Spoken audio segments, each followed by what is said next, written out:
Ecco qui. Buon pomeriggio a tutti di nuovo. Sono Valeria Zane e sono qui per portarvi i saluti del presidente, il dottor Davide Croff della Fondazione Ugo Olga Levi e il direttore Giorgio Busetto, che oggi non possono essere qui e mi hanno chiesto di esprimere tutto il loro apprezzamento per il prezioso lavoro che avete svolto in questi anni e che state continuando a svolgere con il gruppo di ricerca Psaltiche e che oggi trova finalmente restituzioni in questi 2 giorni di conferenza. Auguro quindi a tutti voi 2 giornate di lavoro intenso, di dialogo e scambi, certa che dalle vostre ricerche emergeranno prospettive per comprendere la musica dell'antichità di Bisanzio e il modo in cui tali tradizioni continueranno a parlarci. Quindi buon lavoro e buona apertura di conferenza.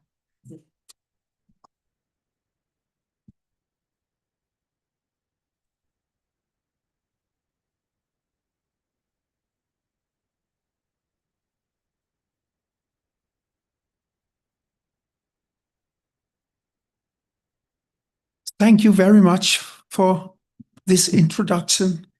I am Christian Troelsgaard, and I've had the pleasure to be the scientific chair of the study group Psaltiki that has had a number of conferences or group meetings online and here at the Fondazione Levi. So I would like first to thank the Fondazione for the possibility that we could gather here ancora una volta. And it's very nice that also to have in-person meetings like this one. I hope that this afternoon will turn out to go smoothly. Our practical people are trying to get hold of a lot of participants here. Some on their way, still on their way, and that's the reason for the slight delay, so that the audience that is online now understand why we are slightly late. I would also very much like to thank Silvia Desari, who is the practical secretary of the study group Psaltiki, and she has really done much to keep this meeting together, because I had some months of inactivity this summer, exactly when the program had to be settled. And Sylvia was very helpful in standing in and simply taking over when I was unable to do so. But luckily, I'm now here, and I'm looking very much forward to listening to your papers and questions and discussion. And I hope that we can have all speakers to show up for this afternoon program. Otherwise, we will have to make some swaps in the program. But we have the first speaker of the program present. And this is Dr. Gerda Wolfram from Vienna. And for those present or members of the group, there is no need to present her, but for the audience in general, it would nevertheless be a helpful thing just to make a brief introduction. Gerda is a long-standing contributor to the Monumenta Muzzica Byzantine, and especially she has made a lot of editions of Byzantine treatises, many together with Professor Christian Hannig, and now latest the Akagias Chalkopoulos treatise on her own hand. And she has through the years in a really consistently way, kept studying various aspects of the Byzantine musical treatises. And today, Gerda will speak about the human voice in ancient classical Greek texts and in Byzantine musical treatises. Welcome, Gerda. Thank you.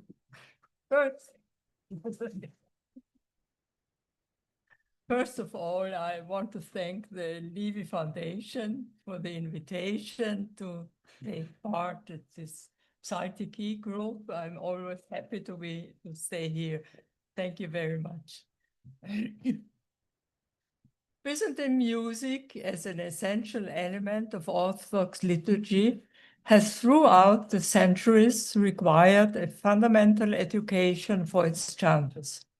For the first time, the late and post-Byzantine theoretical writers of the 15th and 16th centuries, such as Gabriel Hieromonachos, Pseudo Ioannis Damaskinos, Manuel Chrysaphes, and Akakios Chalkiopoulos, referred to different vocal techniques used in monophonic chants.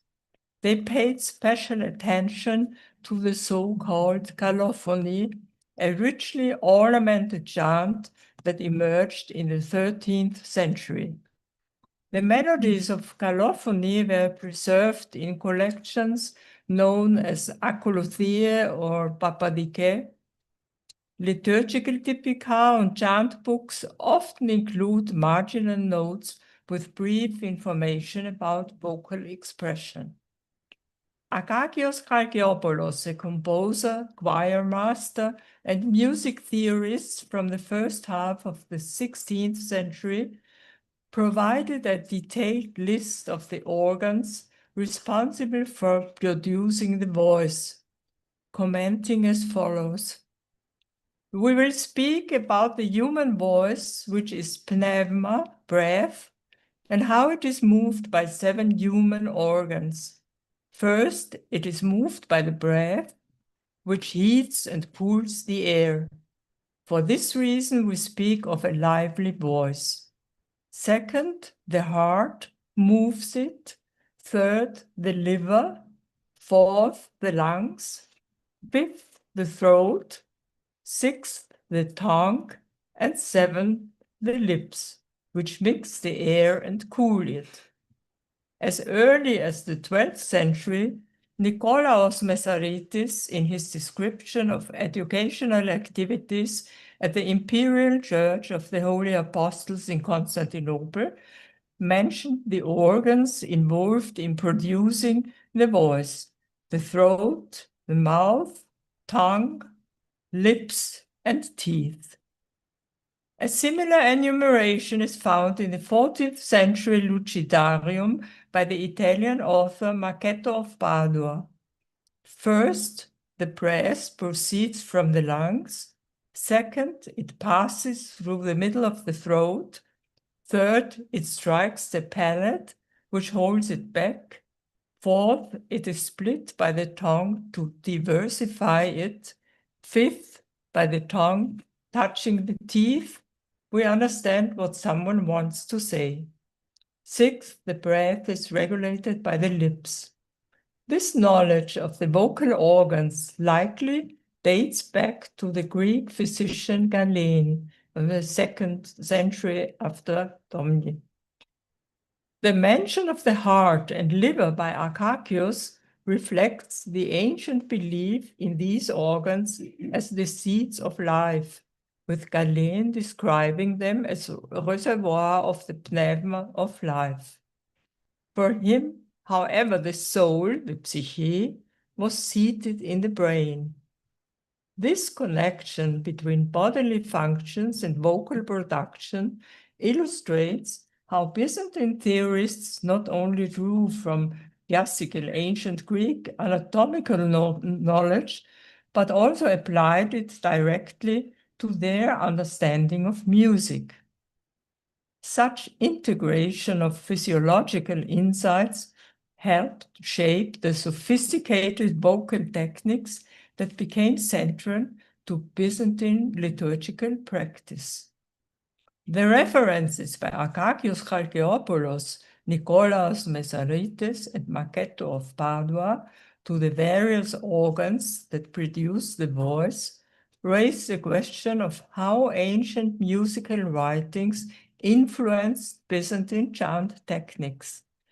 Aristotle's definition of the voice, as found in De Anima, states, "Voice is the striking of the air that is breathed in against the windpipe under the agency of the soul." This definition parallels that of Pseudo Ioannis Damaskinos. He says, "Voice is the resonance of accumulated air caused by harmony and produced by the windpipe." Pseudo Johannes also describes the creation of sound as echos is the resonance of animated nature from many living beings heard through the motion of the pharynx, the thorax, and nasal wings. Maketto of Padua, influenced by Isidore of Sevilla, adds, "Sound or voice is the sound of air set in vibration by the breath, perceptible by the ear, and formed exclusively by the natural instruments of living beings." This echoes Aristotle's discussion on how breath and the condition of vocal organs creates sound variations which influence the quality and pitch of the voice. Aristotle notes that most young creatures, as well as most females, have higher pitched voices because they move less air due to their lack of physical strength. Less air moves more quickly, and in sound production, faster movement results in a higher pitch. Aristotle also references castrati, stating that their voices shift towards a more feminine quality because the strength of their sinews is weakened at the source. He further discusses the correspondence of voices, explaining that when young children sing together with men, their pitches differ as much as the highest, neti, and the lowest, hypati, notes of the scale. According to Aristotle, every concord is more pleasant than a single note, with the octave being the most harmonious of all concords. The classical authors examined how factors such as species, age, and physical condition influence the practical use of the voice. These observations likely played an important role in the vocal education of Byzantine times, although it is unclear how this knowledge was passed down until the late and post-Byzantine periods. The peripatetic treatise, the Audibilibus, the commentary on Ptolemy's harmonics by Porphyry, offers various explanations regarding how breath is produced. It states that while all humans breathe the same air, the breath and the sounds they emit differ due to variations in the vessels through which the breath passes to the outside. The treatise mentions the windpipe, lungs, and mouth as key elements in this process. Significant variation in the voice results from how air impacts these organs and the shape of the mouth. The text discusses various types of voices, describing them as bright, thick, shrill, or broken, depending on the conditions. Chanting in octaves was a key aspect of Byzantine music for centuries. Singing together in choirs of adults and children was always part of the tradition. In late Byzantine liturgical books, terms such as déplacements indicate this octave singing, where one singer chants the fundamental tone while another sings an octave higher. It could also mean singing in unison at the fundamental tone and the fifth. This practice highlights the close relationship between communal singing and the theoretical understanding of harmony in Byzantine music, where precise vocal training ensured the cohesion and beauty of these liturgical performances. Beyond general vocal principles, Byzantine theorists like Akakios explored specific vocal styles, often reserved for highly skilled singers, showcasing the complexity and nuance involved in Byzantine liturgical music. Akakios references the vocal techniques employed by various talented chanters, illustrated through the musical formula of the gurguri, which refers to a melody sung through the pharynx. If a chanter is highly skilled and possesses an exceptional gurguri, they will sing the strongest and fastest formula known as tromiko parakalisma. If the chanter's gurguri is good but not exceptional, they should perform in a simpler manner. If a singer does not have a particularly adept throat, they should sing in a more restrained middle range style, as if the sound is being swirled.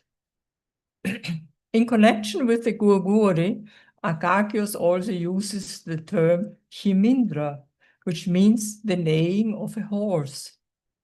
Thus, he distinguishes between three types of vocal execution.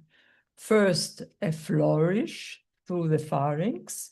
Second, a kind of neighing. And third, a straightforward descent of the voice. Gurgurista, himindresta, katevata. Similarly, Gabriel Yeremonachos refers to the notational sign aporoid as gagareon, which describes a flow of sound emanating from the pharynx. Calophony, the highly ornamented chant, required specially trained singers. Gabriel observed that singers who attempt to sing calophonically but lose the echos, or who have a poor voice, will either sing faster than necessary or perform weakly and unevenly. He stated that such singers should be removed because they would ruin the performance for everyone. Gabriel likely referred to psalte, the chanters who sang as soloists or were part of small choirs. He also noted that a good calophonic singer should have one or two others to assist them, but no more, as too many voices would turn the performance from a solo into a choir, which would no longer be considered calophony. This should be done with well-trained voices. An important aspect of musical expression in Byzantine chant is the use of theses, or melodic formulas. Each thesis, a combination of different notational signs, has a distinct performance, often reflected in its name. For example, the paraglitiki formula is imploring. The tromikon is expressed with trembling, the ligisma by bending, and the piisma by squeezing the voice. Gabriel referred to the variety of techniques as the diversity of the art, the poikilia des technis. In liturgical books, we often find instructions for how hymns should be sung, such as doxasome ipsilotera fondi. We sing the doxology in a higher voice. Polyeleos synoptikos ke klikitatos. The polyeleos should be brief and most delightful. Or Kyrie eleison metagraphis is hieras. Kyrie eleison should be sung with a strong shout. Pseudo Johannes Damaskinos, who was apparently involved in teaching Archarie Nova's children, described the difficulties of instructing young singers.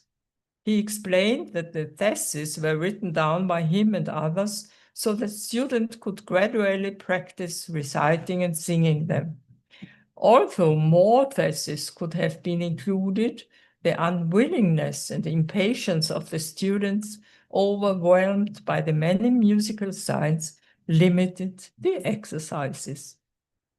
The texts of calophony exhibit significant expansion of older texts, achieved by inserting vowels or combining the consonant tau with vowels. In most cases, the texts feature repeated syllables like to, or ti, along with terere. The author, Aristides Quintilianus, who wrote an extensive music theory treatise in the first centuries, explained which letters are most suitable for vocalization. For him, the letter tau should be combined with eta, which is generally emotional and associated with feminine character, while vowels such as alpha and omega convey more masculine and active qualities. He argued that alpha is best for vocalizing melodies due to its broad sound, which allows for prolonged singing. This suggests that vocalization played an important role in music even in earlier periods. Conclusion.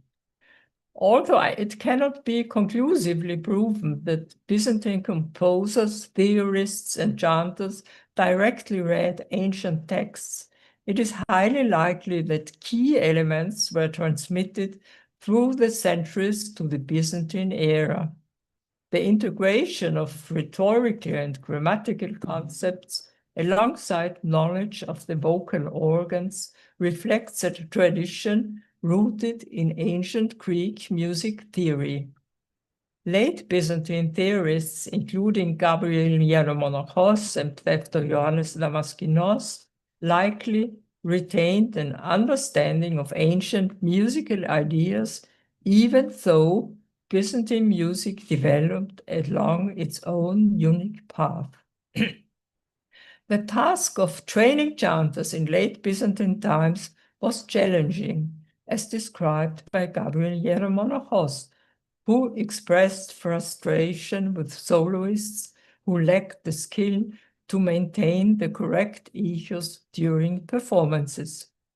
This indicates that the level of musical education during the late Byzantine period could not compare with the grand choirs of the Golden Imperial Age in 10th to 12th centuries, when large choirs performed a wide array of musical works.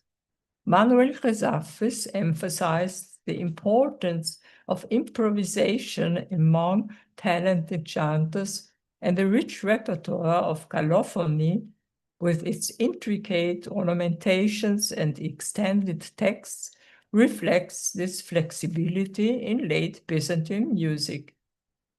The development of calophony led to a flourishing of compositions during the late and post-Byzantine periods, particularly thanks to the contributions of composers like Manuel Chrysafis. His works, preserved in the Akolothie of the era, showcase the richness and complexity of Byzantine liturgical music, which evolved by blending ancient traditions with contemporary innovations. This progression ensured that Byzantine music maintained a dynamic connection to its historical roots while continuing to innovate within its own liturgical context. So, thank you.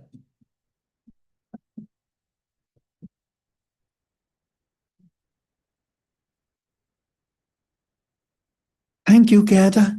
And there is time for questions and comments. I do not know if there is a connection so that we can have reactions from people online, but from the floor we have one comment or question from Charles Atkinson. Did you give us a source for the cosmos, a theoretical source? Did you give us a theoretical source, an author who describes the cosmos? The question is, Professor Atkinson asked, is there a theoretical source for the performance in diplasmos in parallel octaves? Now, you find it in the liturgical manuscripts. You can find it. Akakios Chalkiopoulos very often writes diplasmos in margine, but not in a theoretical treatise. Diplasmos is, they say this diapason, but it's not. It is not the same. It means the octave, but not singing in the bass and octave higher. One of the reasons I'm interested is because the two important consonances in Muslim and scholars and Koreas West in the 12th century are the octave and the fifth. As all fourths. So we've got a nice parallel there. I also wanted to ask if Aristotle actually described castrati. I didn't know that. Really? The second question regards the mentioning by Aristotle of castrati or eunuchs and their voice quality. Can you say more about that, Gerda? He doesn't say more about it. He compares it with the voice of children and women, and he says it's higher and it's more weak, and he speaks about. And I think Aristoteles, he spoke about everything. It's in connection with the voice. It's really the basis for everything. Well, I'm interested because one of our students once said on an exam, castrati, men who had had an operation on their vocal cords.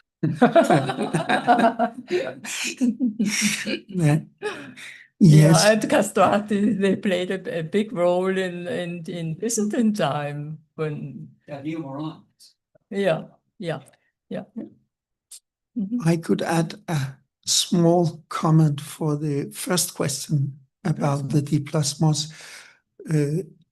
In the exercise part of the Papadiki material, which I and Maria Alexandru we are about to edit, we also include the so-called mega ison by Ioannis Koukouselis, and in that source, it's the diplasmos is demonstrated with the name diplasmos, and that's a jump of an octave. And in one other exercise, there is a sticheron, which is notated at the original pitch level, and then rise one octave, dips one octave, rises one octave, dips one, and that's practically an exercise in diplasmos that was very widespread in the annex for these chant manuals. So it's semi-theoretical. So we have no no, I'm not sure that we have prose for it, but perhaps there are some spaces in some of the minor treatises, but at least in the exercises, it's explicitly stated that diplasmos is something that you have to train. Any other comments or questions for Gerda? So, thank you very Yeah, much. yes, but I don't think that we have a little time. We have a little time more. So I would just like to ask you about this. The Akakios treatise is so interesting because it's one of the most rich or most wordy passages in order to try to describe vocal qualities. Yeah. And we all know that vocal quality is something that's really important. People will immediately, within a few seconds, say this is an operatic voice. This is Gregorian chant. This is Chinese chant, or this is Arabic chant, or you have some prefigured ideas about sound and voice qualities.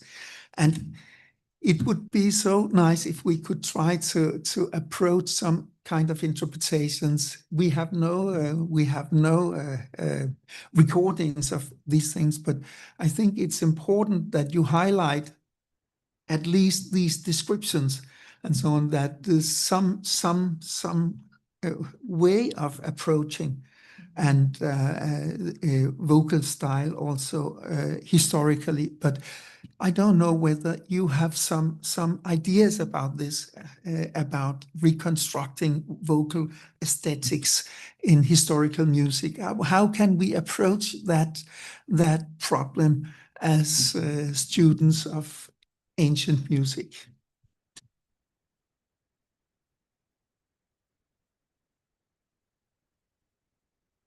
You say something has to sound like a horse. I think you come very close to the pharynx. Yeah. Or when you say it's like something which comes through the nose. You have in late manuscripts, you have some signs which can only be sung through your nose. Yeah. So you can approach to this problem, but or when it's written, you have to sing it like swallows. Yeah. So it's not. It sounds not much sound, I think so, when you say it. But yes, Professor Atkinson has a comment for this. Important studies looked at, this is in the West, looked at a number of paintings of singers, of choral singers primarily. You notice that their heads were always pointing up. And he felt that gave a hint as to kind of vocalization that would result in, because when you have to sing with your head up, it's going to be a different sound from you don't get the low overtones or undertones that you get if you put your voice, your head up high. I was curious as to whether the Byzantine manuscripts offers any kind of evidence in that direction. When they say when there is written in the liturgical manuscripts, you have to sing something very loud, so the Kyrie eleison, very. So I think it's more crying or it's shouting. I was just curious about whether the pictorial evidence in the manuscripts could give us any hints of that kind of. I don't know, because it's always a problem with stylization in image interpretation. How much is like real photographic evidence of something, or could it be a theological thing? They are looking to heaven or whatever. It could be something. You must always beware of all kinds of stylizations or ideals also in image interpretation. But it's a good idea to try to look after and because we do not have the recordings, so the best things we have are the images and the texts, which you presented so interestingly for us, Gerda. Thank you for this extra time.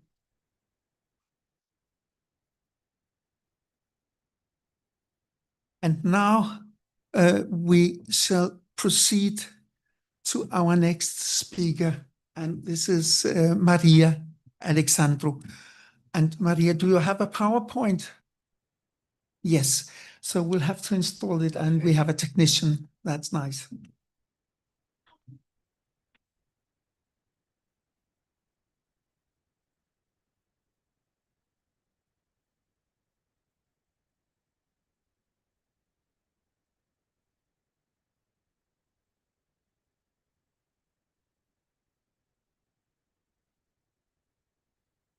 And there is a handout too.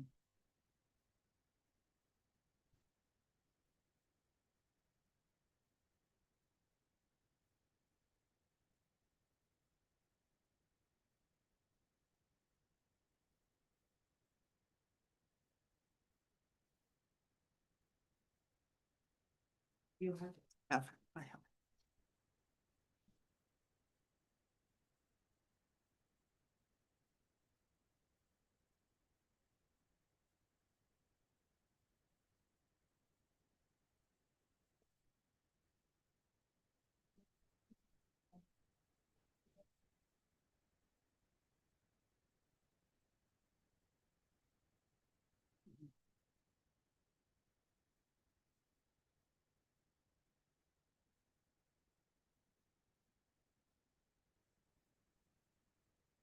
Where will you have it? Where will we should we move them some over there?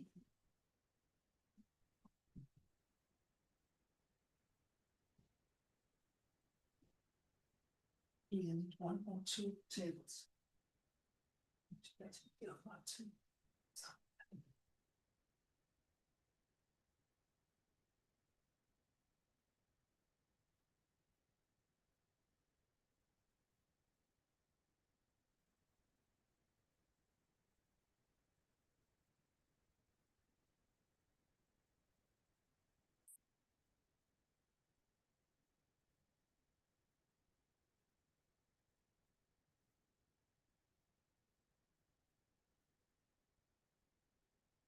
So while Maria is getting ready and mounting her PowerPoint, I will use the time to introduce Maria Alexandru, who is a professor of Byzantine musicology at the University of the Aristotle University of Thessaloniki.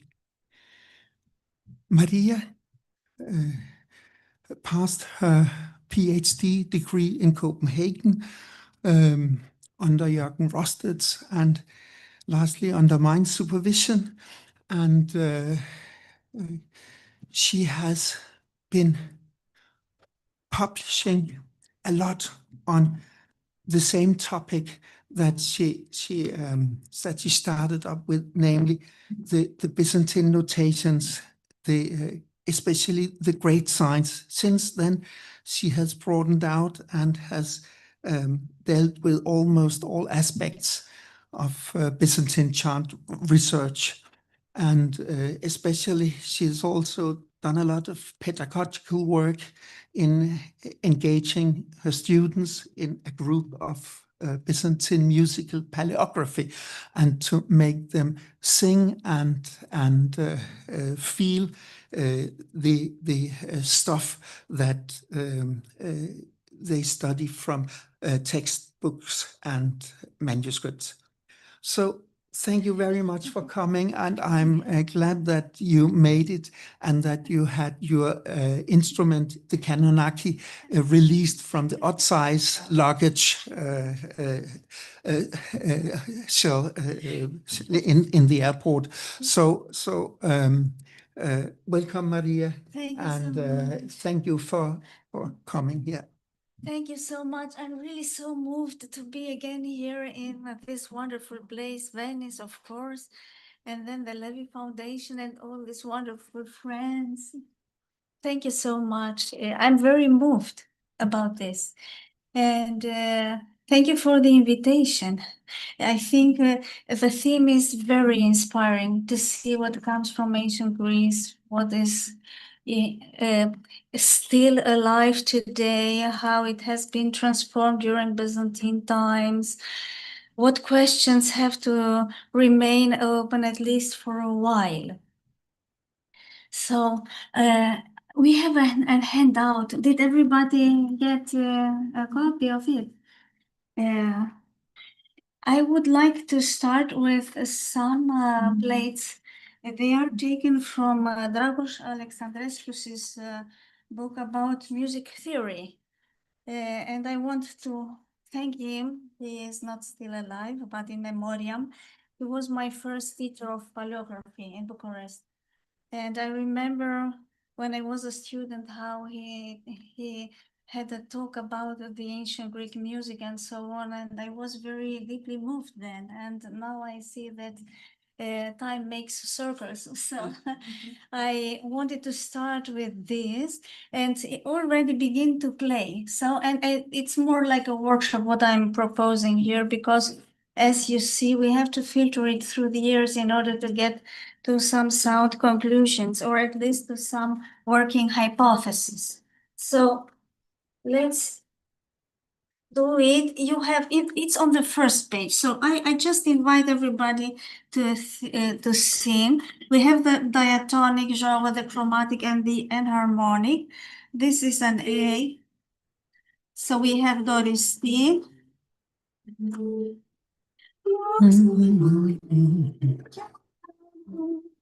Frigistidi.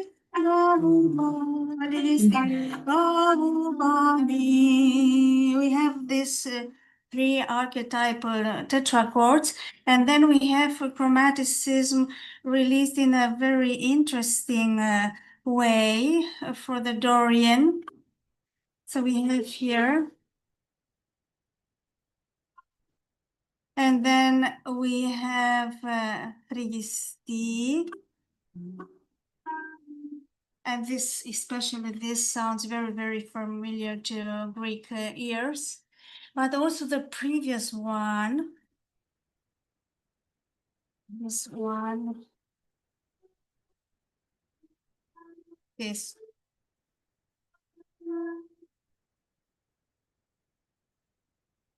This is like nows. So we already, just by trying to play some things, we see that we have very familiar tunes.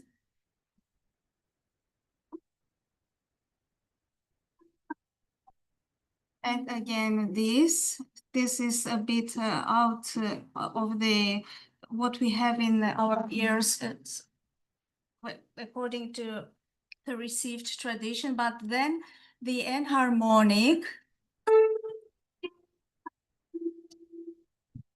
and this other one survives.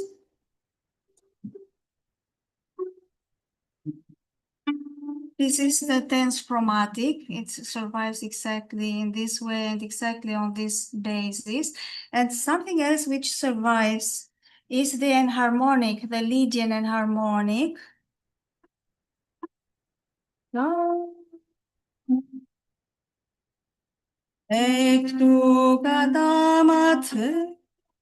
We have this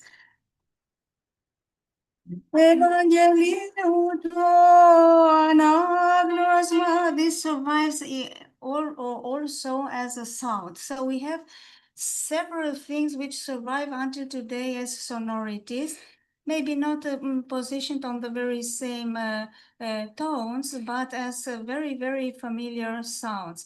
And then we have Doristi, Frigisti, Lidisti. I will just very quickly play them. So we have the Doristi, and we just can begin to think what still survives also in Western music, in Gregorian chant, and what survives in Byzantine chant while playing it. So we have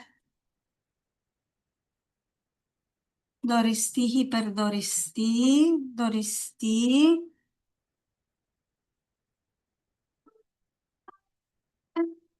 and then Hypodoristi. Of course, we could argue a lot about the proper tuning of this, but we'll do it a bit later. So scales which are very familiar to all of us from the medieval chant. Then Frigisti, Hyperfrigisti from A.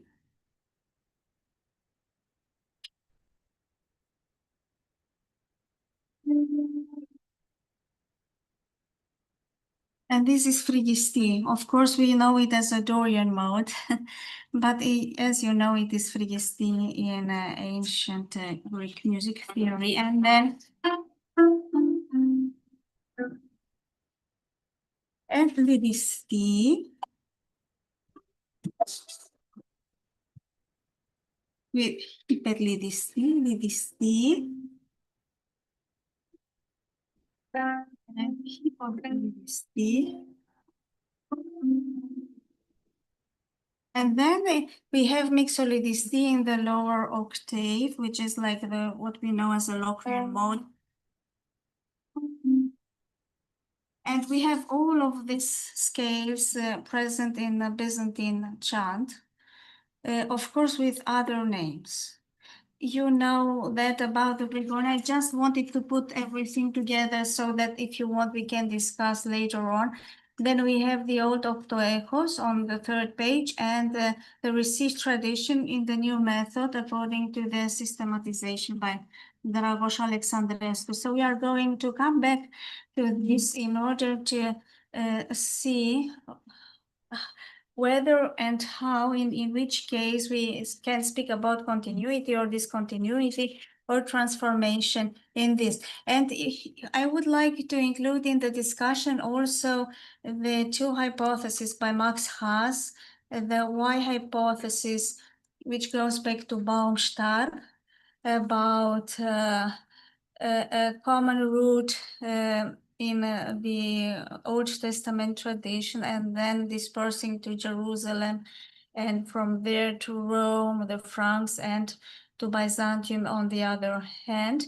And also the Xi hypothesis about the translatio studii from Athens and Alexandria, then to Europe, then to the Roman Empire of the Middle Ages, Byzantium and the West, and also Spain and the Jewish tradition. So this, I think, is good to have it also in the discussion. And I wanted also to point out that in the case of Byzantine chant, we have a great continuity in the liturgical life and in the maintenance of the octoechos, of course, with transformations as we can observe them, but there is continuity of the liturgical life, and there is always the option of the Greeks for the monophonic chant, with very few exceptions, of course, on some islands or during the 19th century, mainly with polyphony. I love this iceberg because, of course, now we know how they are melting, but studying melodies of the Byzantine chant tradition very much resembles to having something which is on the surface today, and then we have very, very, very deep roots therein. And also, the interart approach helps us, I think, to grasp some things which we cannot really read in the musical manuscripts. So I will very, very quickly go to some early examples which show us continuity from the ancient Greek modes to Christian chant, and then we would like to focus on the old Sticherarian. So the first, of course, is the Oxyrhynchus papyrus, which goes back to the great tradition of the Greek notation as letters, as numbers, and as parasymadiki, as music notation with the systema telion. And we can, and also the accents, of course. And we can see in the papyrus, which is in the Hypolydian harmony, we can see very clearly that these modes come to be used. So we have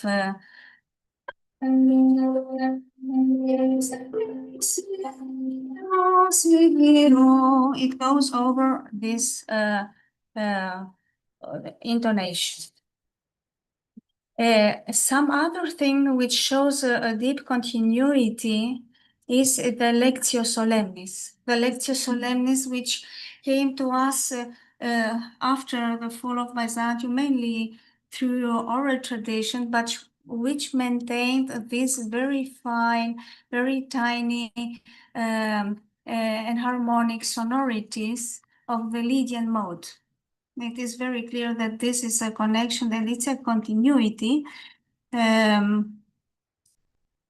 People in Greece are very fond of it. Some of them who know how important it is. Some others, again, have superseded it with some newer ways of reciting the biblical text, or even by reading them, just simply reading them in the afraid that people cannot understand this recitativo anymore.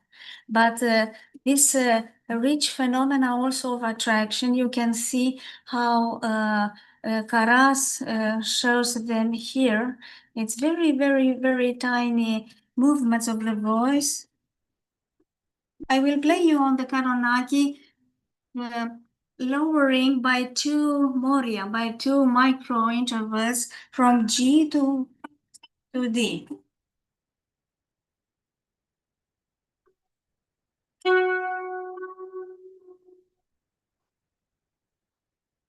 So you can see, and the voice is even much more subtle, and it does it like a gliding, like the.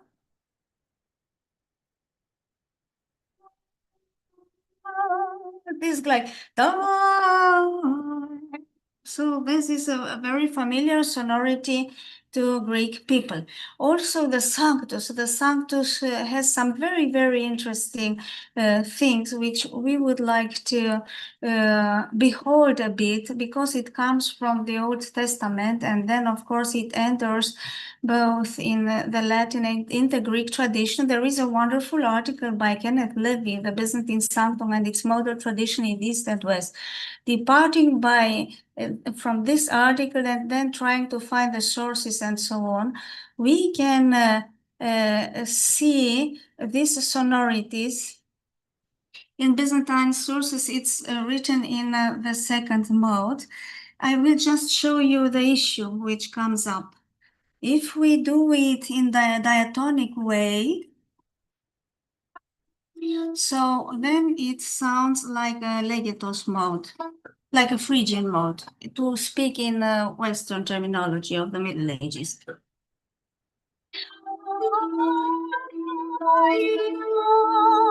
So it goes in this way.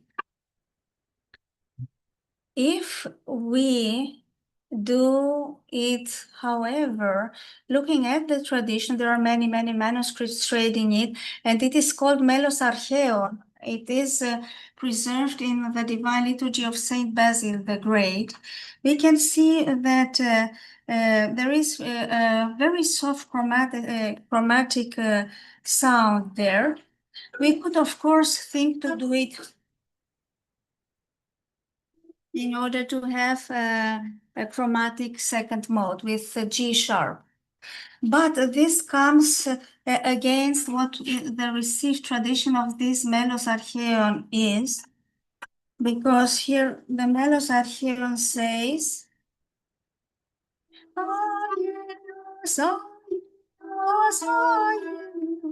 it goes like this. So it is A flat, but very, very soft, very, very gentle. And B. it goes in this sonority.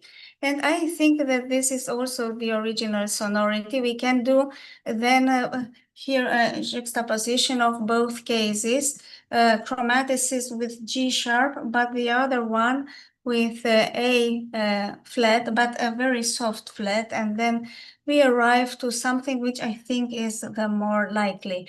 And the very interesting thing is that also in the Hebrew tradition, we can see there is a Kadosh, Kadosh, Kadosh Adonai. It's exactly in these sonorities. It is exactly in these sonorities you can see it is the A, the flattened A. So this is very, very interesting. There might be some continuities there going through the traditions. Of course, some more research is needed in order to make it a strong, demonstrated thing. But I guess that both the comparatistic approach with different tradition and the diachronic opening of our paleographical study until today with the received tradition can shed some light on these problems of continuity.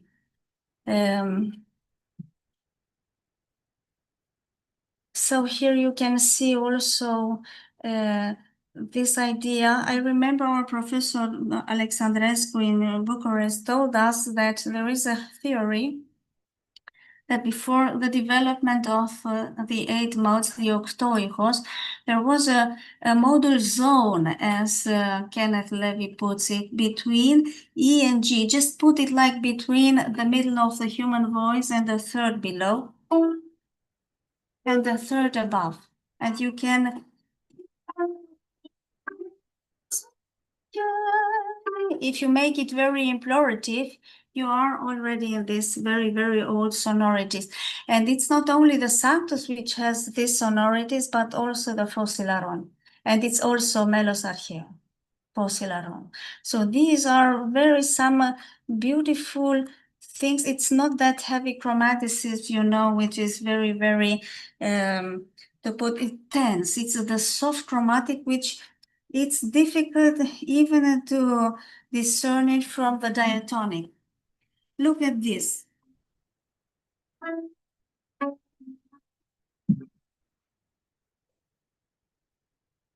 This is the second mode. But we have then, according to the received tradition, we have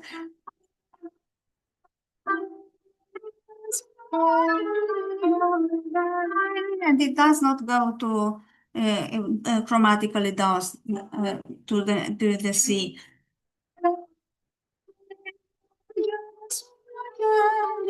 It's almost diatonic. And even Greek composers of the 20th century, when put into polyphony, as they call it, harmonizing divine liturgy with the trisagion, which is in the second mode, they put it in C major. You see, so even the assumption of the Greek composers coming with an education in Western chant, they assimilate the very soft chromatic intonations to major scale rather than to chromatic intonation. This is something very important and maybe can also explain why, for instance, the Slavs did not receive some kind of chromaticity, as far as we know at least. And the theme about chromaticism in the West is very, very much discussed. But this was just in order to introduce and to have some idea about this. There is a beautiful article by Thomas Apostolopoulos about the second mode in the Psaltic art, and it starts like ton angelon oichos, the mode of the angels. So thank you, dear Geda, for the wonderful presentation about the human voice. I think here we can look for the prototype. It's the voice of the angels, they say. I think also that if we read very carefully the Typica, that what Isidorus of Sevilla had promoted like vox alta suavis et clara. For the Western chant, I think this is something which applies also to the Byzantine chant as an ideal. And Maria Yangitzeri, during the last year, she did a very interesting article about medical sources, Byzantine medicine sources about the voice and what they say about the voice. So I think if we put everything together, we can see they were very concerned about very good, proper articulation, about clear sound, fluid, sweet. We have many things like that. And well, we can also discuss afterwards. There is this wonderful manuscript from Copenhagen. It stems from Wallachia, from the end of the 17th century, and we have the 8 modes embraced by the seraphs. So I think this is so beautiful, saying about the core of the theology of church singing there. There is also something else very interesting about the old tradition of Jerusalem. There is a very beautiful article by Christian about the catacosmison, Adorna Thalamum Dom. This goes back, according to the article of Christian, to the old Jerusalem tradition. There are also beautiful recordings both by the organ ensemble with Marcel Perez and the late Lykurgos Angelopoulos in both traditions. In the Byzantine tradition, it's ascribed to Saint Cosmas the Melodist from the 8th century. Here you can see also the old Roman Adorna Thalamum tomb. We did some work with the paleography group to compare the Byzantine with the Latin sources and to put it until the exegesis. And we observed something very interesting about the Lydian mode. I speak now as Lydian with the Western terminology, because in the Byzantine, as we will see just in a moment, it's called Phrygian and Hyper-Phrygian. And thank you very much, Christian, for drawing me again the attention about this very important thing. But I will just show you here ways in which they show that the B has to be natural or has to be flattened. These two. There is a fora of the first mode. It's put it here. So the base is here. If you want B natural, he can put this fora here. And it goes like this with the Lydian intonation or Hypo-Lydian intonation.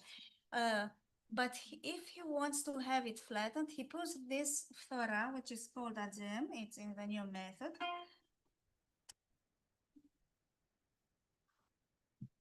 And it goes very often to the plagal of the first mode. So we can see things surviving until today, which this ambiguity of the B from the earliest times, in fact, we can argue that it goes back to the ancient Greek music theory, where we have both the B flat and the B natural. So please, if you want to take this photo copy, it is from the manuscript Lavra Epsilon 173 from the year 1436. It's a very nice manuscript. And thanks again, Christian, for drawing me renewed attention on it. I just printed it and then put some color on this because it was very faded out. But I tried really with the Zoom to be very careful about putting therein all the signs and the signatures. And I would like now to invite you, let's behold it a bit. Η παραλλαγή του Μαΐστορος here on top, η παραλλαγή του Μαΐστορος Ιωάννου του Κουκουζέλη. And then the scribe tried to make a small compendium in a form of a diagram about the theory of the 8 modes. it has something special as compared to, for instance, the composed wheel in the Athens manuscript 2458. And you will see it in a moment. It is these heptatonical movements which are included here. It's not only the trochos movements of the tetraphonical descending and ascending of the voice, but also heptaphonical one. So if you want, let's try to read it. We can go with the handouts. We can go with the handouts. Shall I put them also online, Christian? Is there anybody there who wants to? I don't know, but Yeah. I was told that somebody was listening online. So then we would put, because I have it, I think.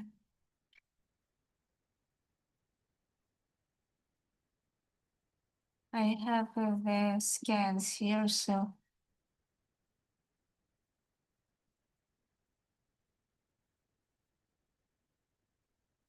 So let's have a look at this. You see, it's very beautiful. I don't know what the original colors were, but with the colors, you can see that there is a difference in the original. Some of the signs were red and some of them for sure were black. I put it also some others in order to make it easier to discern how it works. Let's see whether we can read it from here, and then we will go, of course, also in the transcriptions. Let's make a zoom. And by doing so, we can also reflect about similarities with the ancient Greek harmonies and with the Gregorian the modes of the so-called Gregorian chant. So it's very, very interesting to look at these diagrams, the small wheels.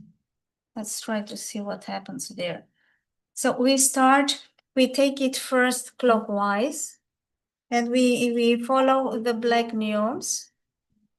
And please, I invite you to sing all together. I put now the tuning as we have it in the received tradition, according to the measurements of the interval. So what we call the soft diatonic genre. So we have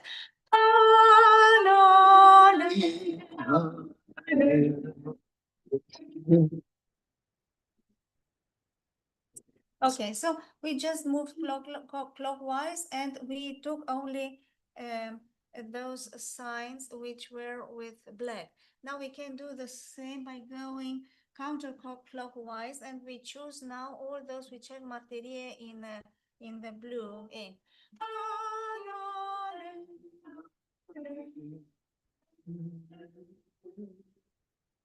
And it is the very same. It's just the shape, and of course, repetitio mater studiorum est. We do it again and again. We can imagine a room full of very beautiful and interested children, and then one group here doing it from clockwise and the other one counterclockwise. Maybe the boys, the older ones, holding the ison of the mode. We can reshape in our minds maybe some didactic discourses. But let's see what can we read here inside? Here we have really to follow up the heptaphonia. It's called heptaphonia to proto icho.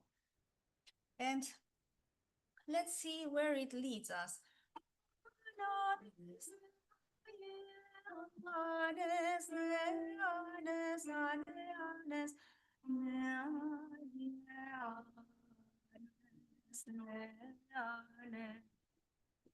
Let's take as a help also this first page, page number 1. You can see it here on the bottom. And you see that there is no coincidence between the modes from the high first mode and low. We have plagios to deftero, the plagal of the second, because the wheel is composed by 2 joint fifths. So heptaphonia, however, has to be a perfect octave, as at least this is what I can imagine. And by doing the parlahi as I did it just before, the point is that we change the mode.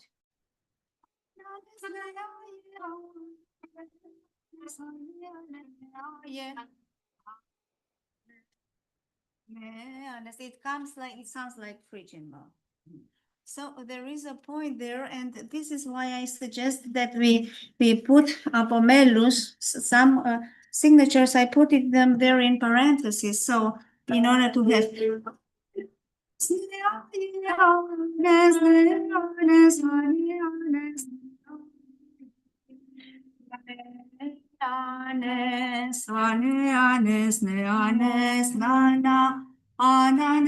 so we skip the aya and we have the sonority we want.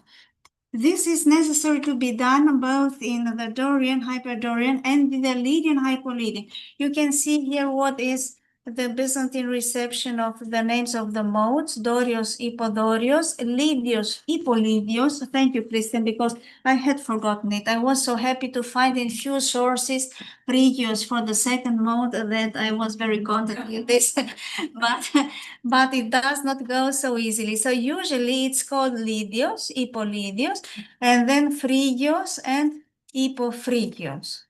Few sources have it vice versa. And then we have the Mixolydios. This diagram has also the teaching about the mesoi, the median modes or the middle modes. For instance, here, mesos trito or plius to proto. You can see it here. For instance, he includes also hemiphonon and hemiphoron and nenano. Nenano is certainly bound to chromaticism.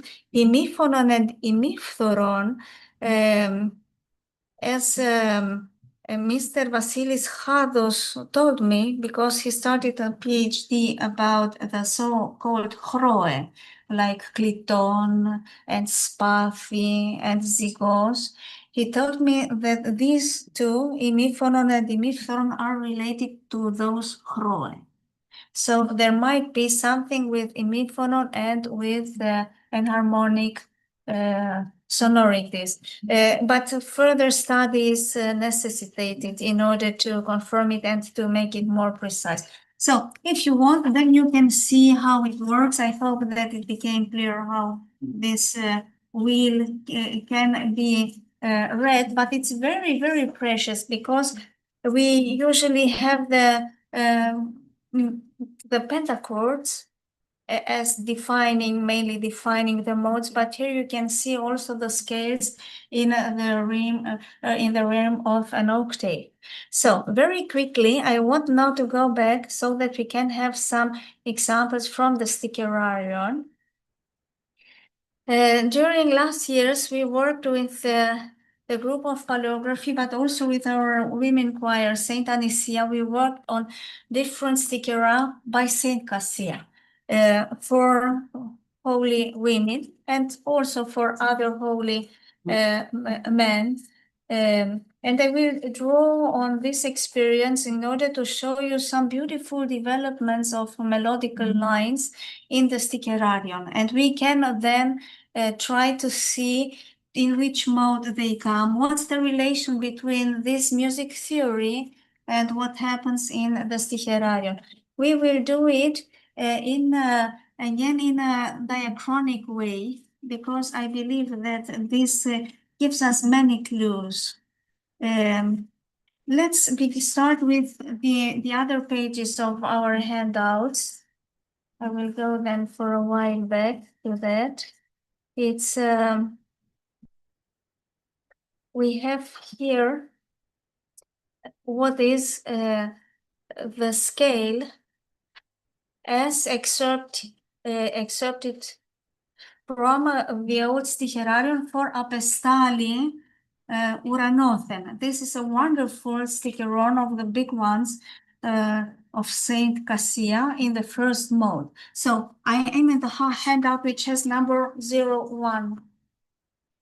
This is the theory. I tried here in this theory just to write down the scales which come out of the sounds used in this stichogram. It's just general scales with the entire sound material.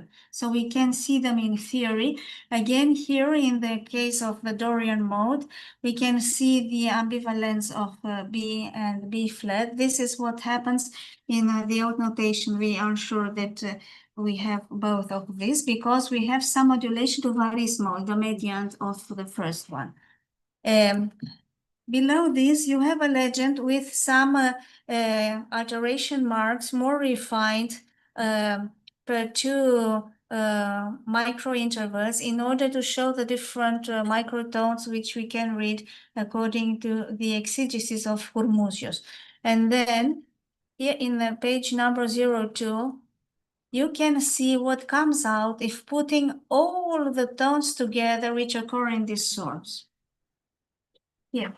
So this is a scale which puts from low to high, the main tones, but all the attractions, most of them are written, very few are not written out, and the martyria occurring in the exegesis. And how does this come together? It's obviously, it's not only one mode here in this general scale. If you go a bit to look at the second, if you go to look at the second scale on the same page, you will see that the base, of course, is ESO and EXO protos. So we have and it goes.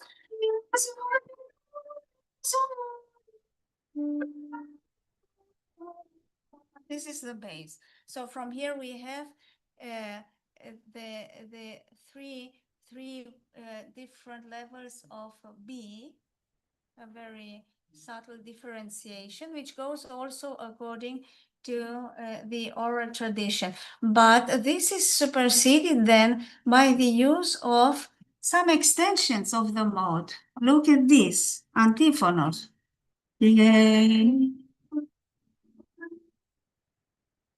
And if K does not occur as a tone, but we use it as an isocratima because we have to think everything with isocratima, then the E has to be in its high position. So in order to have a perfect fifth.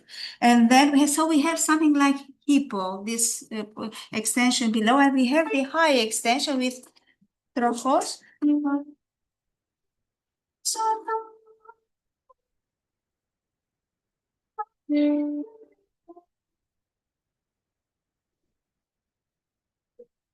goes like this below. And then, of course, we have Agia.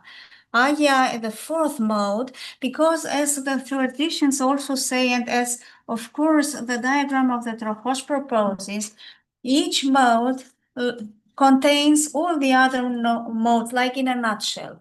It's in, and Dynami, there is the entire octoihos in every single mode. So Agia is expanded, and Agia comes with its own attractions.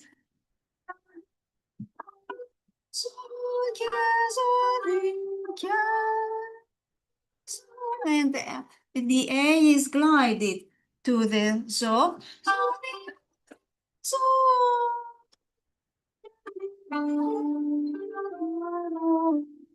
So if we put together the sounds which we found in all these modes, then it results to this scale we had above. And you can see all this wealth, this wonderful richness of intervals, which we have through the oral tradition and as preserved by the slow exegesis of Hormuzzius. Let's sing together some examples. And Christian, please, you say stop, you know. You have few minutes. Few minutes left. Okay, so let's then sing some beautiful things. Apestali.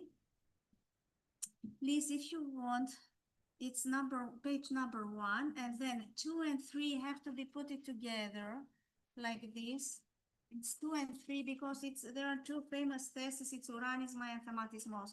Pages 2 and 3, and then pages 4 and 5 again. Please put them then together in order to read horizontally. Yes, it's So let's try to see. Let's sing something like the metrophonical structure. What is written in the old manuscript? So it's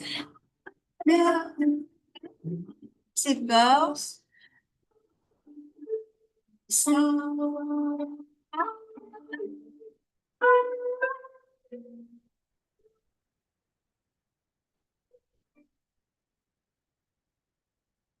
until here. So this is what we have written in the old manuscript, 1341, as you know from the Monumenta, the 11th volume, Sticherarium Ambrosianum. And let's see what the slow exegesis is. If you want, you can sing, or you can keep Isopratima if you feel like. So we have an abesso exo formula.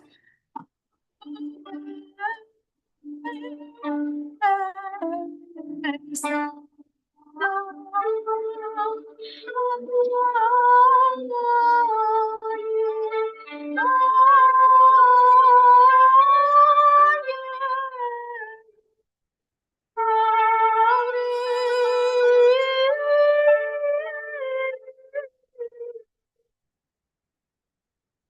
you see this very, very embellished, wonderful melody. Let's see the Uranisma. And here we have also word painting, because the text says Uranothen, the Archangel Gabriel, has been sent from heaven to the Holy Virgin to Nazareth. And this Uranothen from the heaven is then put to music by Saint Cassia with the formula called Uranisma. So the Uranisma is like this.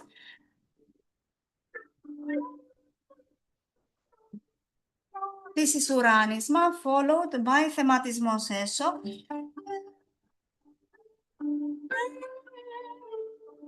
Page number 2 and 3. Put it together like this, so that you can follow in the upper line the Uranisma, and in the lower one the Thematismos. So let's sing it.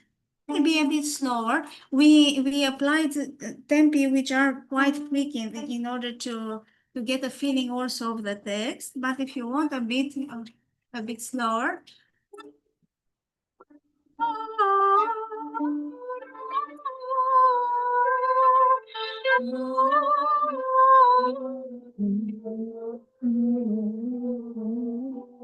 So here we have Aya.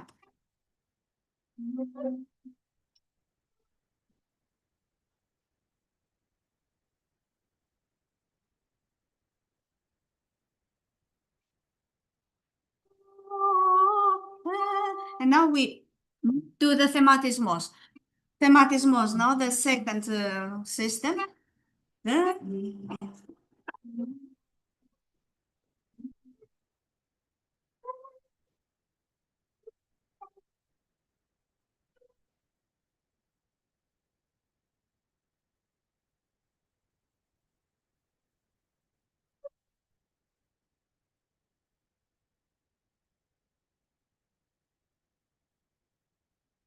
And it goes like this. And if there is modulation and capsule there, which is to Aya, which is just discernible by the diplet, which are put it there, Urano, then you see with dipli. This is enough for the slow exegesis to develop, to put in energia, to give energy to that encapsulated seed of the fourth mode, which is included in the first mode as well. And we could go on for many hours with these kind of things. I tried to prepare for all the 8 modes some examples and the scales. You got some examples now for the first, the plagal of the first, the second, and the plagal of the second. And this was what I was able to write in the clip. But it's so wonderful to see. So to come to a conclusion, you see there is a thread which comes from antiquity to the received tradition today. This thread can be easily recognized in the sonorities. There is a mismatch. I don't know whether this is the right word, but in the reception of their names. Dorian is if you look again now at the our first slide with which we started, what was Doris T is what we have as legatos mode. Doris T. It survives and it's very, very, very beloved, and it belongs to the most ancient sonorities of Christian chant. Prigisti is what we call Dorian. And of course, it's the mode of the great feasts of the Annunciation, of Christmas, and of many, many great feasts. And Lidisti, as it is put it here, is what became the Plaius Tetardo, if we see it like this, but it also survives like what we call in the Western chant Lydian mode with the augmented fourth. We also have this, especially in the old stichoraric melodies, less in the newer ones. But in the old ones, like Catacosmison, which is like a hypo-Lydian mode now for the assumption, or there's more seldom assumption of some Byzantine manuscripts, this also exists. So I would argue for looking both the sources and listening at the sounds. This is why I brought also the Kanonaki, because I wanted that we do some music together and listen at this, because everything is so familiar and we can see that the root is there and it's a living root. And of course, tradition is something which is transforming and evolving during the centuries without, however, giving up what is the essential and the core of the music. And I would also argue for doing research both on the theoretical sources and on the repertory, and to see how they match in a diachronical way, because then we can grasp all of this issue of the micro intervals. It is music theory and is music material in the melodic flow, as Yorgos Hadjimichelakis puts it. It's a very beautiful dissertation about measuring of intervals in the broader 19th century, both Greek and Turkish sources, about the old makam. So this can also flow into the discussion. So thank you so much for your attention and your participation, especially. Thank you. Thank you, Marie. Oh, that was a lot of stuff. That was perhaps too much to understand in a moment. We have very few minutes for comments or questions from the audience here. Some comments? Thank you, Carls. I'd love to know, first of all, what is the first name of Alexandrescu? Dragos Alexandrescu. Oh. Teoria Musicii, it's called. Yes. And my other question is also bibliographical. Where can we find the Thomas Apostolopoulos on the second Ecos as the Song of the Angels? What journal? What is it in? Yes, it is called Anatolis Iho. I can send you if you want the data. Yes. Yeah. And we have all the old songs of the Divine Liturgy are in the second mode. It begins with Homonogenis Ios και Logos του Θεού by Saint Justinian the Emperor. And then we have the Sanctus, the Ter Sanctus, the Agios o Theos, Agios es Hieros. Then we go Ita Cheruvim, old tradition, again a second or fourth mode, again a mixture like in this E-zone. And then we have Axion Estin, the usual one, again in the second mode. And the hymns of the Apollysis, of the dismissal, everything in the second mode. So this is why he puts it like this. And because we have these four angelic hymns in the Divine Liturgy, which are in the oldest tradition, all of them in the second mode. And just please keep in mind, it's this it's e hostis deisseus, it's the supplicatory mode. It is, and it's much closer to diatonic, because to soft diatonic than to chromatic in the Oriental, section. Yeah. Yeah. So another question. Yeah, we have another question. See. Cosa che mi ha sempre incuriosito, perché i microintervalli, poi quindi il quarto di tono, si perdono, non sono più nel canto gregoriano, spariscono. Perché succede questo? Why? I think that it comes also together with the evolution of the instrumental music and of the way tradition evolved of Gregorian chant. With there is, I think, this difference in the Byzantine writing of the Greeks. Greeks maybe kept this, and Romanians to also to a very high extent, Slavs to a certain extent only. There is this monophonic chant only with the voices, and having the voices, you are not restricted, and neither you are educated with other ways of intonation. And Mr. Panagiotis Neohoritis, he is now the very first chanter of the Patriarchate, the Ecumenical Patriarchate, Archon Protopsaltis tis Megalis tu Christu Ecclesias. He, as a young man, he studied hours and hours and hours intonation, always with the Socratima.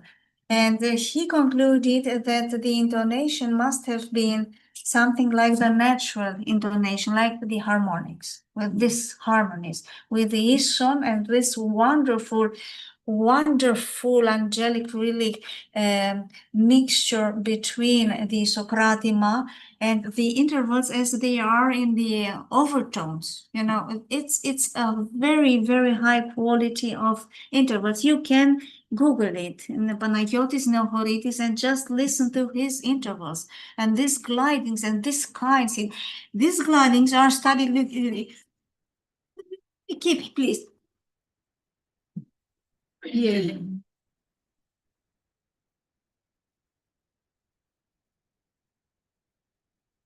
So it's studied like that very, very slowly. So it's studied like this, and then in a tempo again, it goes like a very, very subtle gliding. Yeah. Yeah. We can discuss and part singing, not only instruments, but part singing Yes, might also have destroyed all these refinements. Yeah. Let's continue the discussion in the pause, because the Fondazione has provided us with a little refreshment that is ready inside here. And I think that we will proceed to our next speaker at 5 minutes past 5.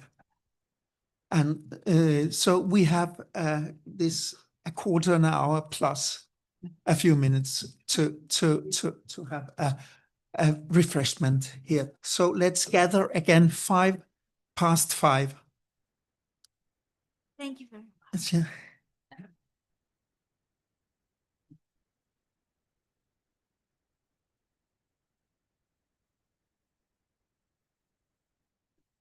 We do a lot of exercise, but we still have a lot of a lot of exercise to do.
Is this one on? Can people hear me? Yes, of course. Thank you. Is it? It's on now. Yeah, it's fine. So let's start the second part of this afternoon, and please welcome Professor Charles Atkinson, who has worked with music theory and the reception of ancient music theory in the Middle Ages for a very long time. He's well known for the Critical Nexus, a book about this transmission and the constitution of medieval musical theory in light of the ancient inspirations. And so it's very appropriate that we have been able to invite you here, and yet you agreed to that. So thank you very much. In the later years, Charles Atkinson, who has been president of the American Musicological Society and chairman of the Cantus Planus study group under the International Musicological Society, and a lot of prestigious titles. He has also turned a little in direction of Byzantine interests, in some way going in the footsteps of Oliver Strunk to turn in the major part of his career more to the eastern side. But let's go ahead with the presentation of today, which is entitled On Boethius Ptolemy, the expositor of the Alia Musica and the modes. Thank you. Thanks very much, Christian, for a wonderful introduction. And I certainly want to thank the Fondazione Levi for the invite, and all of you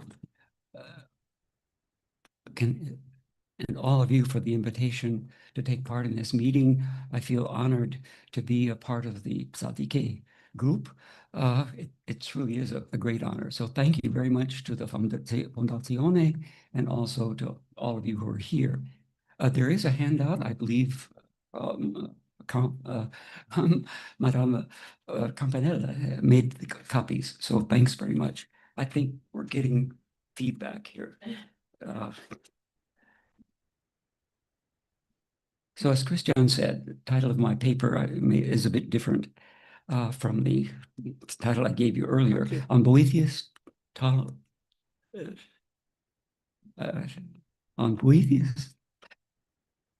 Ptolemaeus, the Alia Musica's expositor and the modes.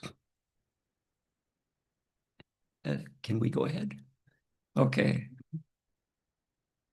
De Institutione Musica, written shortly after 500 of the Common Era by Anicius Manlius Severinus Boethius, has fascinated musicians and music theorists from the Middle Ages to the present day. As we know, its theory of modes, tropes, or tones became the foundation for the medieval and Renaissance theory of the church modes: Dorian, Phrygian, Lydian, Mixolydian, and their plagalls, about which we've just heard some. As we also know, however, the mature system of the church modes was founded in part upon an apparent misunderstanding of Boethius's presentation of the ancient Greek tonoi by the principal author, the expositor of the 10th century treatise Alia Musica. But was it really? In this paper, I shall examine Boethius's presentation of the tonoi, or modes, and then look at the way they were presented in a treatise he knew well, namely the Harmonica, by his 2nd century predecessor, Claudius Ptolemaeus.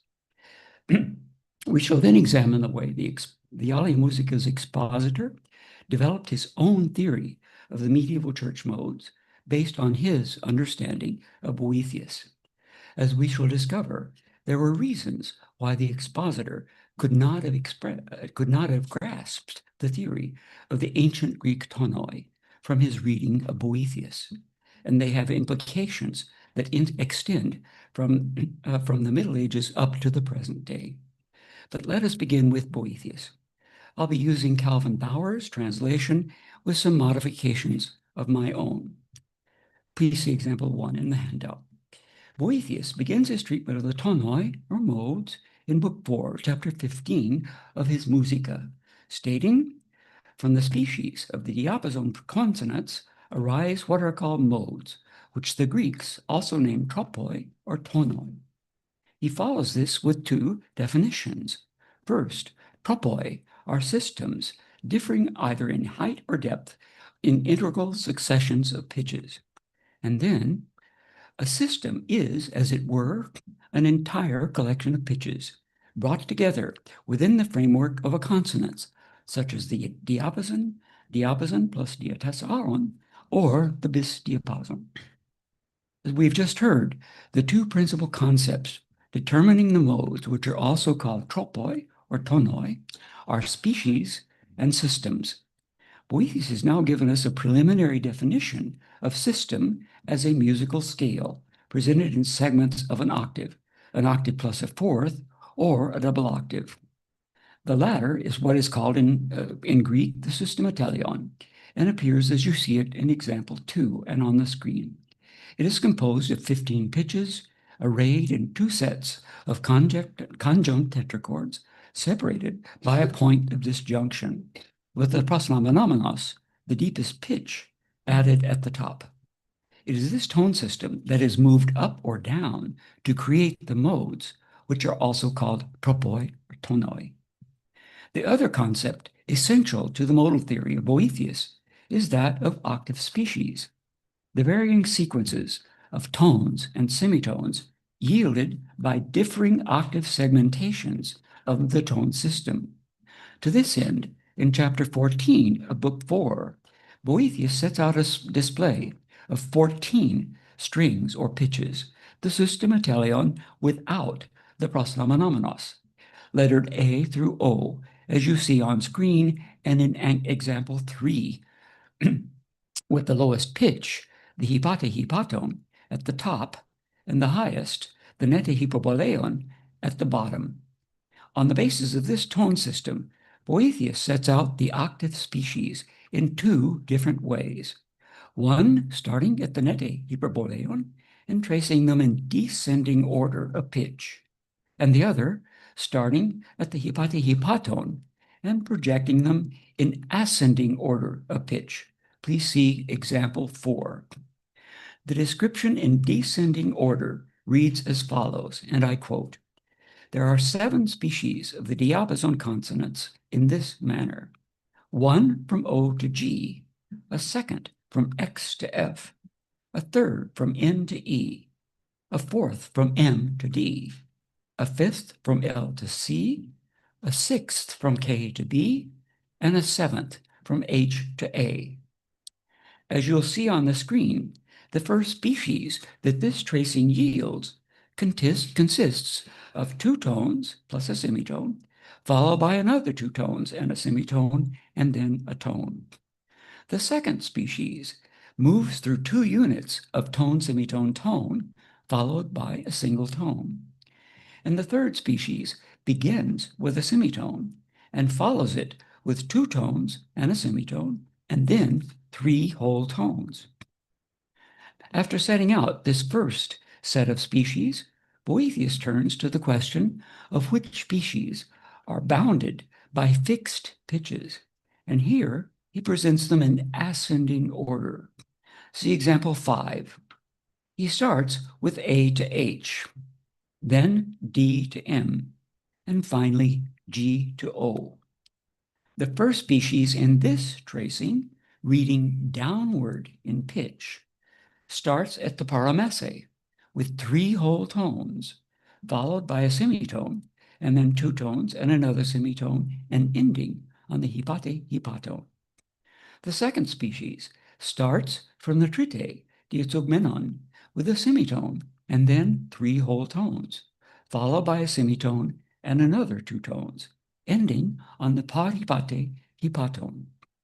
It is important to note here that while the second set of octave species is the one traditionally used to identify the ancient Greek tonoi, Boethius has not established yet any relationship between the species and the modes, or tonoi.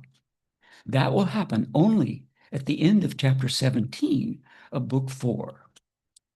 In preparation for that, Boethius explains in chapter 15 of book 4 the process of deriving the modes as transpositions of the entire Systema Telion.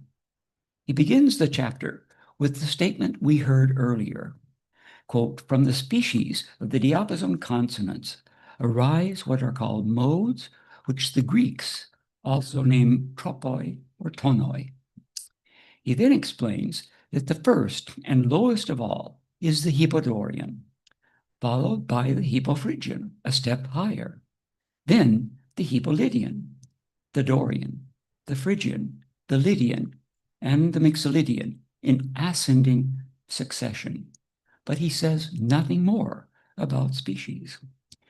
He begins chapter 16, however, as follows, quote, "Because we said that these modes were to be ascertained in the species of the diapason consonants, let us now, without further ado, depict the modes solely in the diatonic genus. Thus put before our eyes, the disposition of these modes should be grasped immediately. The disposition of the modes that we then see, and you see it in example 7 in your handouts and on the screen, is the famous wing diagram of the modes. The diagram shows the Hippodorian at the bottom left, followed in ascending order by the Hippophrygian, Hippolydian, Dorian, Phrygian, Lydian, and Mixolydian, just as we heard a moment ago. We also notice that the diagram contains an 8th mode, the Hyper-Mixolydian, located at the top of the diagram and extending, extending to the right. But still, we read nothing about species, which leaves us with the question, how does one determine which of the modes is which based on octave species? The answer is we can't. Boethius has simply not given us enough information to enable us to do that. And when he does apply the species to the modes, at the end of chapter 17 of book 4, the relationship between species and modes is anything but clear. But to clarify, or at least to try to clarify, let us turn now to the theory of the tonoi, as presented by Claudius Ptolemaeus in the 2nd century of the Common Era, and I'll call him simply Ptolemy, and use the translation by Andrew Barker. In book 2 of his Harmonica, Ptolemy develops a system of 7 tonoi, corresponding to the 3 and 4 discrete species of diapason and diapente, respectively, that conjoined together yield the 7 species of octave. In order to demonstrate these, as you'll see in example 8 in the handout, he sets out 14 pitches of the Systema Telion without the proslamenomenos. The system is bounded at the high end by the nete hypopoleion, alpha on the left, and on the low end by the hypate hypaton, omicron on the right. As did Boethius in his 2nd delineation of the species, Ptolemy starts at the paramese, eta, and reads down to the hypate hypaton, yielding 3 whole tones, followed by a semitone, then 2 tones, and another semitone. His 2nd set of species starts at zeta, the trite diazugmenon, and ends on z, the paripate hypaton. This yields a semitone, followed by the 3 whole tones, then the 2nd semitone, and 2 more tones. Ptolemy then continues up the scale, but reading the species downward in pitch in succession, yielding the same species and in the same order that we saw in Boethius's 2nd delineation or projection of the species. Central to Ptolemy's theory of the tonoi is the contrast between the thetic and dynamic nomenclature for identifying the transpositions of the tone system.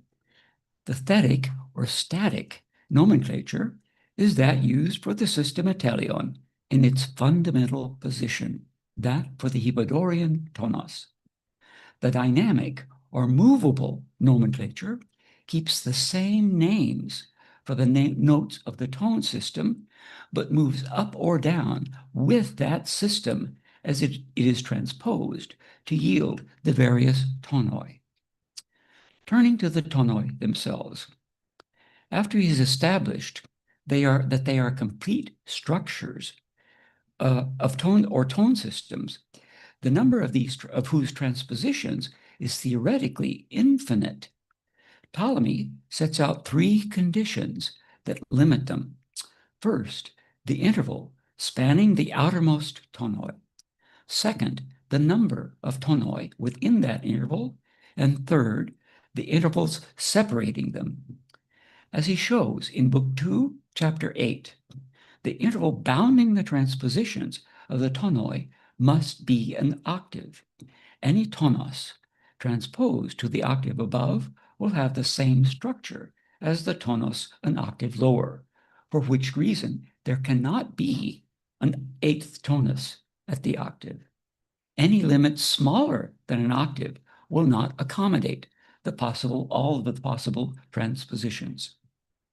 Addressing the second of his criteria, as you'll see in example 9, Ptolemy posits that the number of tonoi must be 7, equal to the number of octave species.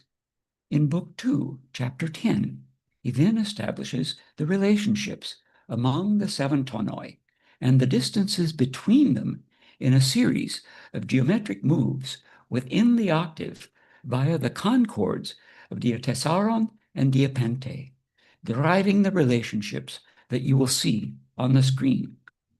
The order in which he presents these is, first of all, alpha to vita, diatessaron, vita to gamma, diatessaron, gamma to delta, diapente, delta to epsilon, diatessaron, epsilon to zeta, diapente, and zeta to eta, diatessaron. He concludes the chapter by saying that, quote, alpha corresponds to the Mixolydian tonos, zeta to the Lydian, delta to the Phrygian, vita to the Dorian, eta to the Hippolydian, epsilon to the Hippophrygian, and gamma to the Hippodorian. After describing the transpositions of the systematelion that yield the tonoi, Ptolemy sets out an octave segment of that tone system, extending from the thetic nete diazeugmenon down to the thetic hypate meson. Within this fixed range, he identifies the transpositions of the tonoi by means of the shifting position of the dynamic or movable messe in each of them, hence the species of octave that each tonos displays in relation to it, that is, to the messe. Remember that the whole systematelion is transposed to create the tonoi, and that the dynamic messe will always have 2 tones and a semitone beneath it, and a tone followed by a semitone and 2 tones above it. In the chart you now see on the screen, and in example 10 of your handouts, representing the same octave segment of the systematelion that we just saw, I've tried to show how he does this. In the first line of the example, printed in boldface, we see the octave extending downward in pitch from the thetic nete diazeugmenon, or in D on the right, to the thetic hypate meson on the left. Within this range, the dynamic or movable messe of the Mixolydian, which is printed in italics in the second line, will be tuned to the thetic paranete diazeugmenon, as Ptolemy says, quote, so that the tonos might make the first species of the diapason that is just set out.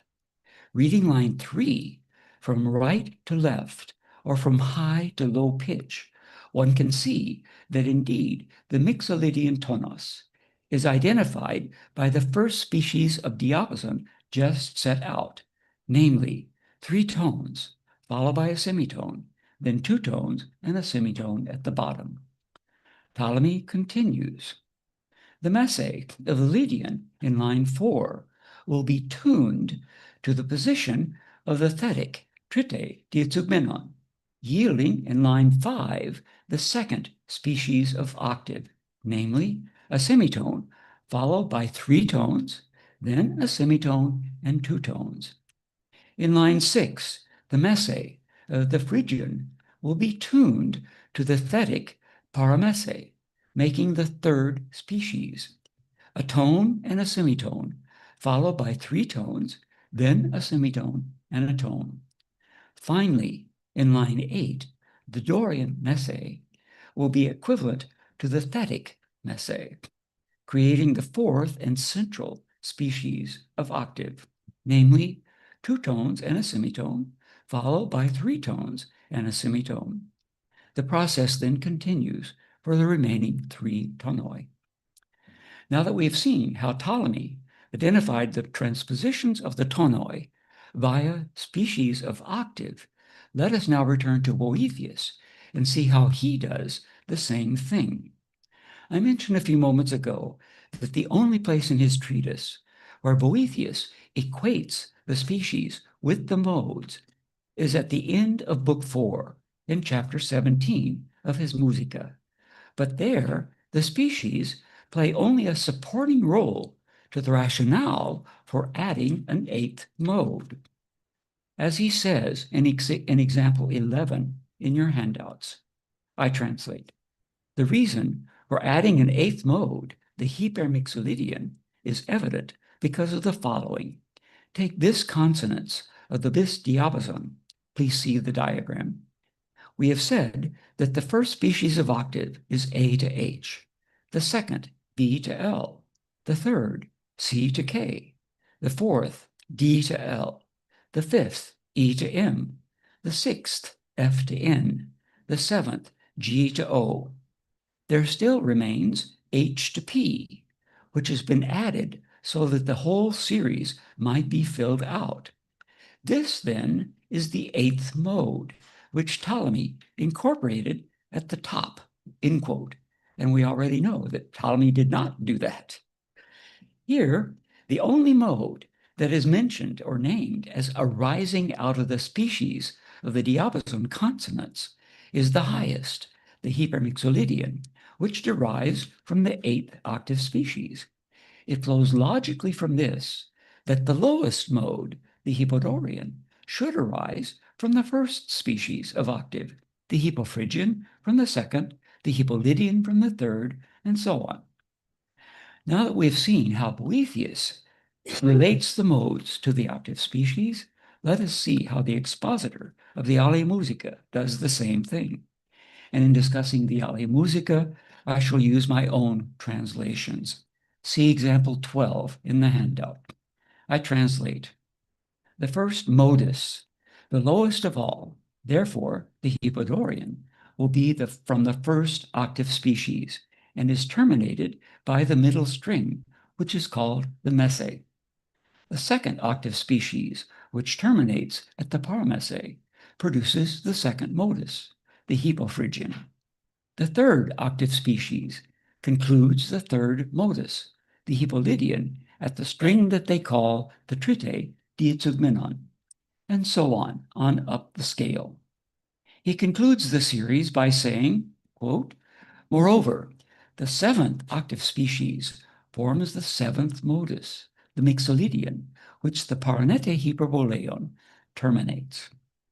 I believe we have to admit that there is a logical basis for the expositor's equation of species and modes. And indeed, it was not just Boethius's explanation of the 8 modi and their species, but also his determination of the species themselves that gave the expositor support. We recall that Boethius projected the species onto a 14-string system, the system Italion without the proslamenomenos. That system extends to the highest pitch of the system Italion, namely the nete hyperboleon. But an additional string above that would be necessary in order to accommodate an eighth species of octave. Hence, there was no room at the top, but there is room at the bottom. Boethius had not included the proslamenomenos in his exposition of the species. Hence, the expositor assumed that it, rather than the hypatehypaton, should begin the reckoning of species in the 8-mode array. And if one does that, the first species extends from the proslamenomenos down to the messe, or up to the messe in pitch. The second species extends from the hypatehypaton, from the lowest pitch to the paramesse. The third from the parhypatehypaton to the trite diezugmenon, and the seventh from the lichanos meson to the parnete hyperboleon. Of course, this concords perfectly with the expositor's equation of the species with modes. During the further course of his own contributions to the Ali Musica, the expositor uses his understanding of the 8 modes of Boethius in order to expand and comment upon the 8 toni of ecclesiastical chant presented in his source treatise, that written by the author that Jacques Chailly calls the first quidam. As you will see in example 13, in his explication of the 4th tonus, which was also called the Dephtheros Plagis by 9th century authors, such as Hucbald and the authors of the Musica and Scholica in Curiades. The expositor equates it correctly with the Hypophrygian mode. In his words, quote, the 4th tonus, which we call Hypophrygian, contains 2 times 12 to 2 times 9 and 3 times 8 to 3 times 6 in one consonance of numbers. And there are other examples as well. It is noteworthy and indeed important that the expositor does not equate the 8th tonus, the Tetrartus Plagis, with Boethius's Hypermixolydian mode, as has been assumed ever since Gerbert's edition of 1784. In the only manuscript that ostensibly joins the two, that is the ancient Greek names for the modes and the modes themselves, the only manuscript that ostensibly joins the two, Munich, Bayerische Staatsbibliothek COM 14272 from St. Immeram, has the ancient Greek names for the modes that have been added by a later hand, and hence cannot have been added by the expositor. As I've tried to show, the expositor's presentation of the modes, based on his understanding of Boethius, is quite logical in its own right. But why did he not understand Boethius's modi, the ancient Greek tonoi, as Boethius intended? To get the answer, we have to return for one last time to Boethius and the wing diagram, which you see again in example 14. When we look back at the wing diagram, we are reminded that there is no clear relationship of species to modes. What we do notice, however, is that there is one octave segment within which the species of all the modes can be displayed. Although Boethius does not refer to it, this octave extends from the thetic nete hyperboleon on the right down to the thetic messe. In delineating the species in the 8-mode array at the end of Book 4, Chapter 17, Boethius had stated that the first species of diapason was A to H. We recall that this was the first species in ascending order, and that it had the descending pitch sequence of 3 whole tones, followed by a semitone, then 2 tones and another semitone. When we project this onto the wing diagram, though, it does not work. There, the first species, that for the Hypodorian mode, begins with only 2 tones, then a semitone, then another 2 tones.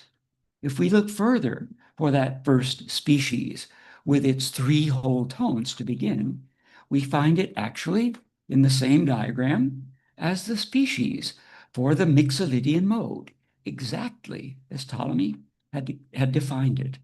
And according to Ptolemy, the Lydian tonos had the descending species, semitone, then 3 whole tones, followed by semitone and 2 tones. And that's exactly what we find here. But whence came the species for the Hebodorian mode? You will remember that Boethius's first enumeration of species projected them in descending order, starting with O to G, yielding a species of 2 tones plus a semitone, followed by another 2 tones and a semitone, and then a tone. When we place that in the wing diagram, we find that it is in fact the species for the Hebodorian mode. The second species in descending order was from X to F, and it moved through 2 units of tone, semitone, tone, followed by a single tone. When we place that in the wing diagram, we find that it is indeed the species for the Hypophrygian mode, the second of the modes in ascending order. And finally, the third species in descent, which begins with a semitone, then follows it with 2 tones, then another semitone, turns out to be the species for the third mode, the Hippolydian, and so on up the scale. Following Ptolemy's principle of delineating the species yielded by each of the tonoi within a specific octave segment, we now know that it was Boethius's first delineation of species in descending order that relates the species to the modes, as you see in example 15a. But if Boethius had followed Ptolemy more closely and had begun his delineation of species with the letter A for the nete, hyperboleon, rather than O, as you see in example 15b, and had he made clear that in the wing diagram, the species were projected between the thetic nete hyperboleon and the thetic messe, the expositor of the Alia Musica and other medieval and Renaissance theorists would have had absolutely no problem at all in understanding Boethius's theory of the ancient Greek tonoi, or modes. But Boethius did neither of those things. Had he done so, however, we can be sure that the history of the modes in Western music would differ substantially from the one that has now been in place for over 1,000 years. Thank you very much.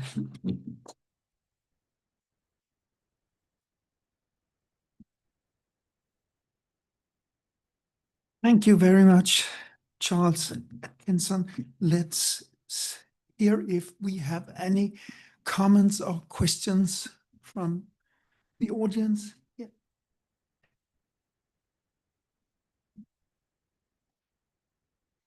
I would like to, yes, we have from Maria Alexandru.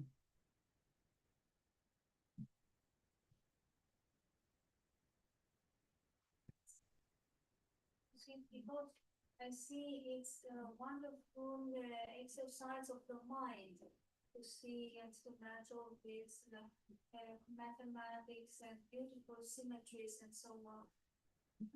Was this thought and sum, was this a sort of having the quadrivium of the ancient music theory thought further and further, like the mind's exercise? What did you get? I have to quote Isabel Henderson, who wrote the article on the ancient Greek modes for the Oxford History of Music, the first Oxford History of Music. She gave a lecture at Yale, and someone asked the same question. And she said, this has nothing to do with music. It's harmonic theory, it's mathematics, for Boethius, certainly, and primarily for Ptolemaeus too. But Ptolemy obviously knew music theory, music as it was performed, as well as theoretically as a mathematical discipline. So for Boethius, music is truly a mathematical discipline. And Boethius said, though, that the surest path to the mind is through the ear. So he at the very beginning, that's in book 1, chapter 4, I think, he says that the ear is important, but then everything that follows that is pure mathematics. It's music for him is a part of the quadrivium, not part of the trivium. So it's the quadrivium, for which he coined the term quadrivium in the Arithmetica, or perhaps Nicomachus coined it. In any case, the 4 mathematical disciplines. So as far as we know, Boethius was really not concerned with music as heard, but except with one possible exception, and that is the monochord. In the 4th book, after he's finished the first 5 chapters, which are a translation of the Euclidean division of the canon of the monochord, then he gives us his own, perhaps Nicomachus's division of the monochord in 2 different ways, one of which is geometrical and the other which is purely mathematical. So the West had a way of precisely determining the notes of the scale by using the monochord. Interestingly enough, the monochord does not enter Western music theory until the 11th century.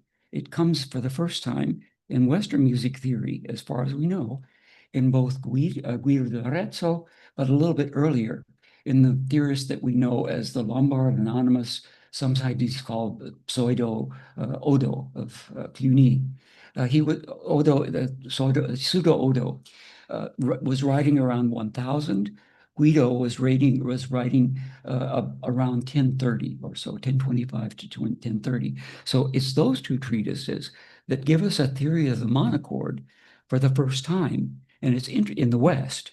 And it's interesting that both of those writers don't simply take over Boethius's theory, although there are other pure monochord treatises written at about the same time and later that actually do take over Boethius's mathematical division of the monochord, making it possible for the singers in the West to know precisely what the notes of the scale should be. Yeah. And one could also refer to, I think, an early chapter where Boethius is distinguishing between the musicus, the learned person, and instrumentalists, the musicians as such, because the musicians are placed in a much lower level, and the musicus is the one who knows all these proportions and insights. But on the other hand, it's also interesting that there is a connection in the old music. The Greek music theory is built on the string names of a lyre. Mm-hmm. Right, absolutely. And Boethius takes those over, yes. And if the lyre has to be tuned that much, it's like the anecdote that I played the lute for 10 years, but I tuned it for 30. And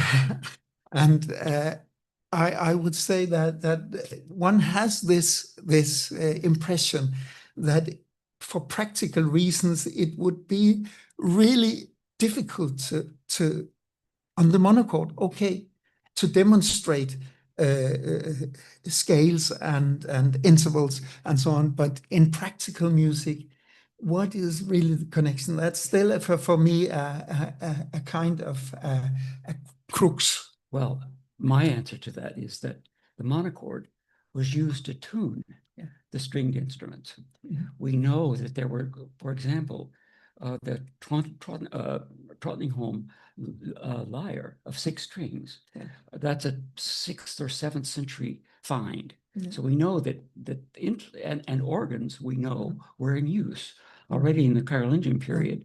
And Hucbald actually refers to the 6-string lyre, and it's tuned in the so-called chant tetrachords. He uses it to demonstrate the position or the sound of the whole tone and the semitone. The first 2 notes of the scale are whole tones. The middle interval in the 3rd to the 4th string is a semitone, and then the next 2 higher are whole tones. So he knew that his singers knew the sound of a six-string lyre, and he could depend on that to tell them where the semitone is and where the whole tone is. He also uses the organ. He says on the first two pitches of an organ, you will find the whole tone. Between the third and the fourth pitches, you will find a semitone. And interesting enough, the scale that he uses, that organists used to tune the organ, is demonstrated with a different system, a different set of nomenclature, rather than the ancient Greek system that Hucbald also uses. For him, A through A is the ancient Greek system Italion, or the system Amitablon. But the organists tuned A, B, C, D, E, F, G, but A is C, C, D, E, F, G, etc., a major scale. The reason they did that is because it's very difficult to calculate and tune a semitone, a Pythagorean semitone. But all you have to do for an organ is divide up the organ into fifths and fourths, and then you simply fill in the tone with an 8 to 9 proportion. So the instruments are the real basis for Greek harmonics and for Boethian theory. So you're absolutely right. You're using the monochord to tune the kithara or the lyre to give you precise intervals. So there's a definite link here between performance. But as you say, though, Boethius doesn't have the practical musician doesn't present him a very nice light. It's the musicus, the person who really understands the principles, the mathematical principles that are behind the music that you sing every day. Thank you. I think we should thank Charles Atkinson for this precise. Thank you. I think we will have a small pause in order to adapt for the next speaker. So I will invite Heiko to Jan, but let's have a small pause to if you have a PowerPoint or something. Yes, I believe it's already. It's already. Then we just have a technician in action. So please come forward. And I think This saying you said, well, okay. Acoustic feedback.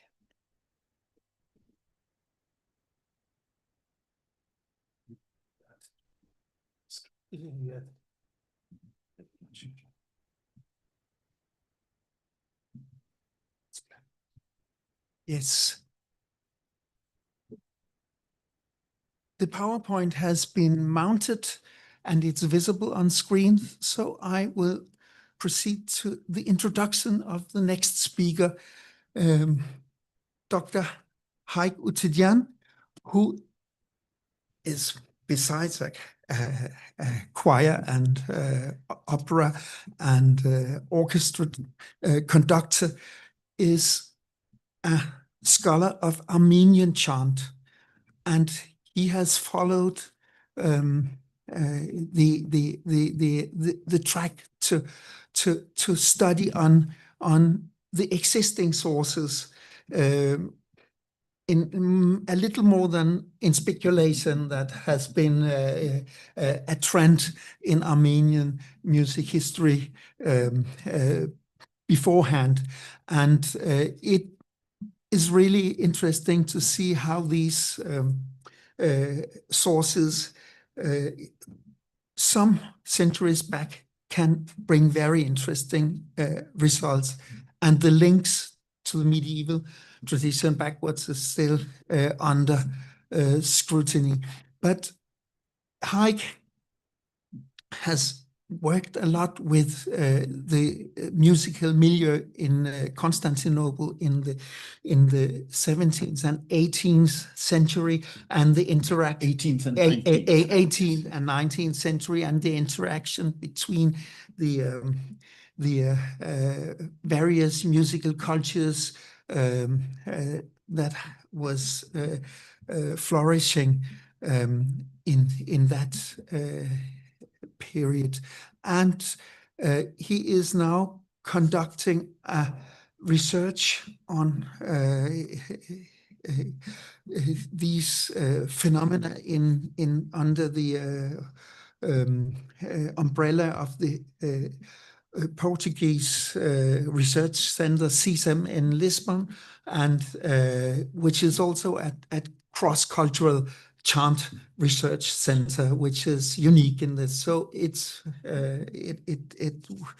seems to be a very interesting place. But we are also very happy that you managed to get here.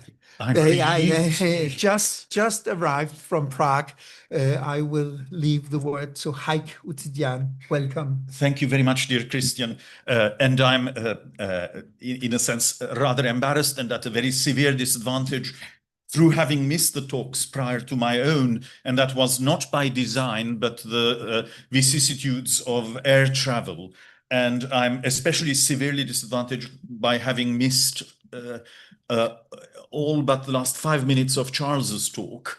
I say this to set the record straight in case anyone is following. They will say, has this chap arrived from Mars? He has not heard anything that was said previously. I shall, of course, remedy my own ignorance by listening with great pleasure to the YouTube recording afterwards to catch up. Ladies and gentlemen, the more punctilious and observant of you will notice that I've slightly changed the title. It was due to be observations on an Armenian source, and indeed that source was from 19th century Constantinople, end of the 18th, beginning of the 19th, a source that I know reasonably well, but my dear friend Dr. Jacob Oley persuaded me or motivated me to go a little bit out of my comfort zone, so to speak. And another fine friend and very fine scholar, the Reverend Dr. George Lelegyan, further encouraged me and gave me some ideas, as a result of which it's going to be observations on several Armenian sources. Although I shall be rather tentative because there is much that I do not know. And moreover, there is much that I hope to learn as a result of what I shall say and what you will be able to advise me at the end of this talk. But my starting point will indeed be, as always planned, the Armenian church musician and theorist Grigor Kabasakalyan, and in particular a book that he published in Constantinople in 1794. And the focus was meant to be his narrative on the origins of the church modes. Then I shall endeavor to explore the relationship of what he has written to previous writings, and this will in turn lead us further into the past to several recensions of comparable texts which are ascribed in Armenian sources mostly to St. Basil the Great, although I'm not aware of anything in the writings of St. Basil that embrace such things. And there's a rather intriguing and tantalizing twist to the tale of all this, as I hope to expound in a few minutes. So our starting point is Grigor Tabir Kabasakalyan, where Tabir refers to the fact that he was an ordained into what we would call a minor order, appropriate to church musicians. He was born in Caesarea, as indeed St. Basil many centuries previously, but he was active in Constantinople. His legacy consists of 4 published volumes, and he's associated with 2 manuscripts, one of which was lost during the Armenian genocide of 1915, the other of which is extant, but we do not know whether he copied it or whether it's his autograph, or indeed whether it is just written by someone from his circle. So it is uncertain whether it is his own.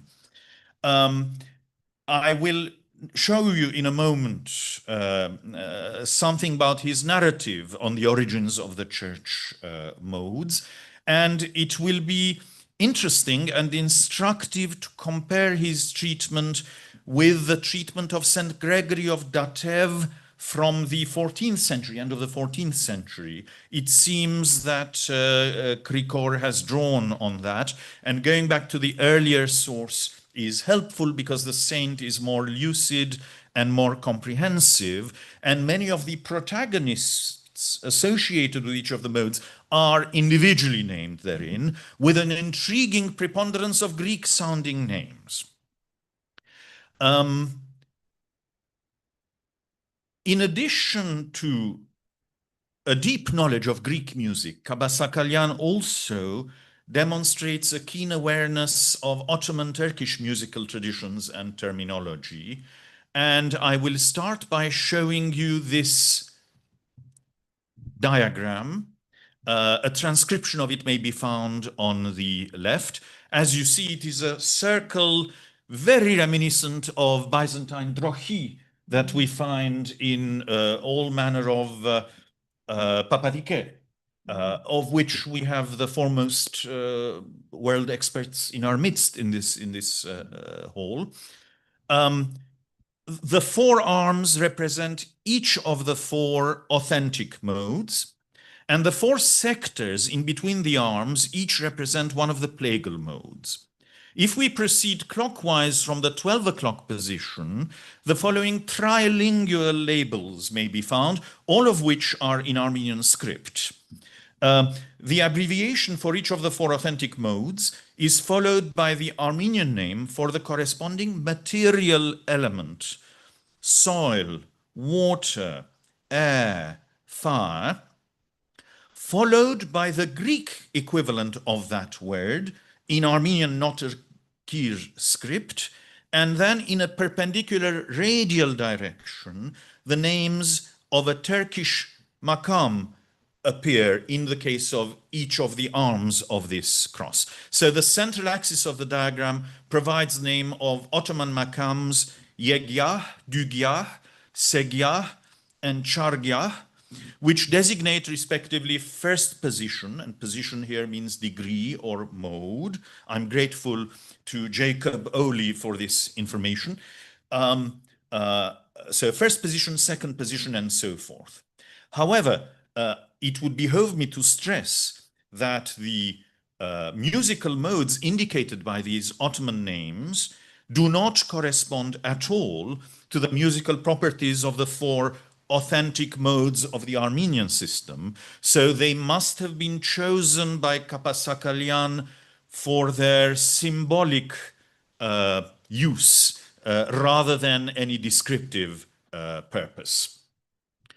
Now, to continue with what Kabasakalian does, he refers to a certain Stephen, a musician, which in Armenian circles has been conflated with Bishop Stepanos Sunetsi Stephen of Sunik, who is indeed credited with the organization of the Armenian hymnal, and he was very much steeped in Greek culture. He translated a very Hellenistic translation, actually with a lot of calques based on the Greek original. He translated the Corpus Areopagiticum into Armenian, for example, and much else besides.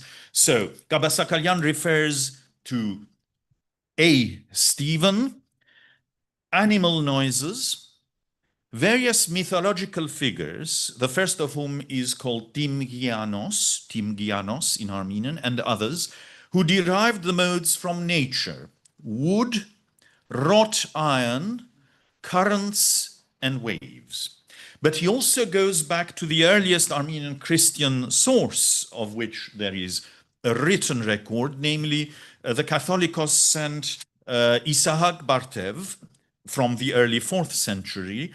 And he says the modes came from heaven and the celestials, earth and the terrestrials, sea and marine creatures, air and the airborne, and those who have an essence over and above the four elements, namely the angels and man. So Kabasakalian attributes this to Saint Isahak Bartev from the 4th century. He also says, and there are 10, because he counts the 8 modes and their sides, that is the plagi, the plagal modes, plus 2 asteries. The asteries are particularly ornate forms that are associated primarily with the 4th plagal mode in the Armenian tradition, in the past evidently with more of those. And so he arrives at the figure 10, which he wishes to do, because he wants to say that, look, so there are 10, just as the 10-stringed lyre with which David used to sing the Psalms. There are antecedents in some of these things in 12th, 14th, and 15th century Armenian theologians. Greek thinkers are mentioned, although not in connection particularly with the origins of the modes, although there are Greek-sounding names, and I hope that I shall learn more about those as a result of this discussion. Finally, I should like to say that my main interest in Kabasakalyan has been due to his attempt to create and to promulgate 2 different hybrid notational systems that in various different ways that we do not fully understand combine the Middle Byzantine neumes, at least the signs for some of those neumes, with some of the, by this time, already incomprehensible Armenian neumes, which Christian and I have struggled with, but it's not entirely clear what he has done. But a very interesting fact is that in the same publication, this 1794 book, towards the end, there is something that is, in fact, none other than the Middle Byzantine notational system, with which he has written an Armenian contrafactum that he has devised himself evidently.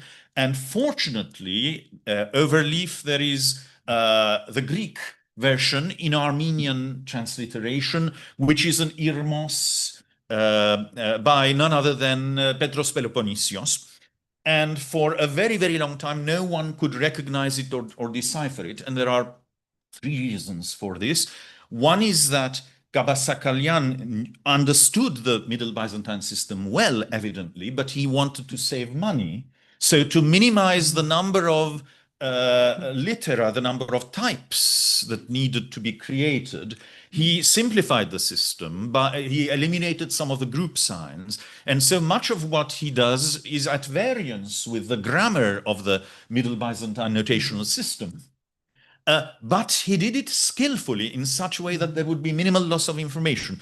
It is that from which we know that he understood the Byzantine system, but it is not the standard Middle Byzantine system as it stands. The second reason is that though Kabasakalyan himself understood the system, his printer most decidedly did not, and there are so many mistakes. He improved as he went along. So the Greek version is a little bit better than the Armenian version. But to this day, when I try to show off by singing a little of the Irmos with Armenian words, which is very surprising, particularly to Armenian audiences, I stop before the end because I still haven't managed to work out what syllables to associate with which melismata, because the printer is all over the place and there are several different possible versions. I digress, but I merely wanted to stress the fact that Grigor Kabasakalyan, particularly in the crucible of the Constantinopolitan, culturally very rich environment with mutual interactions, was very much steeped also in Greek culture, and he seems to be very knowledgeable indeed.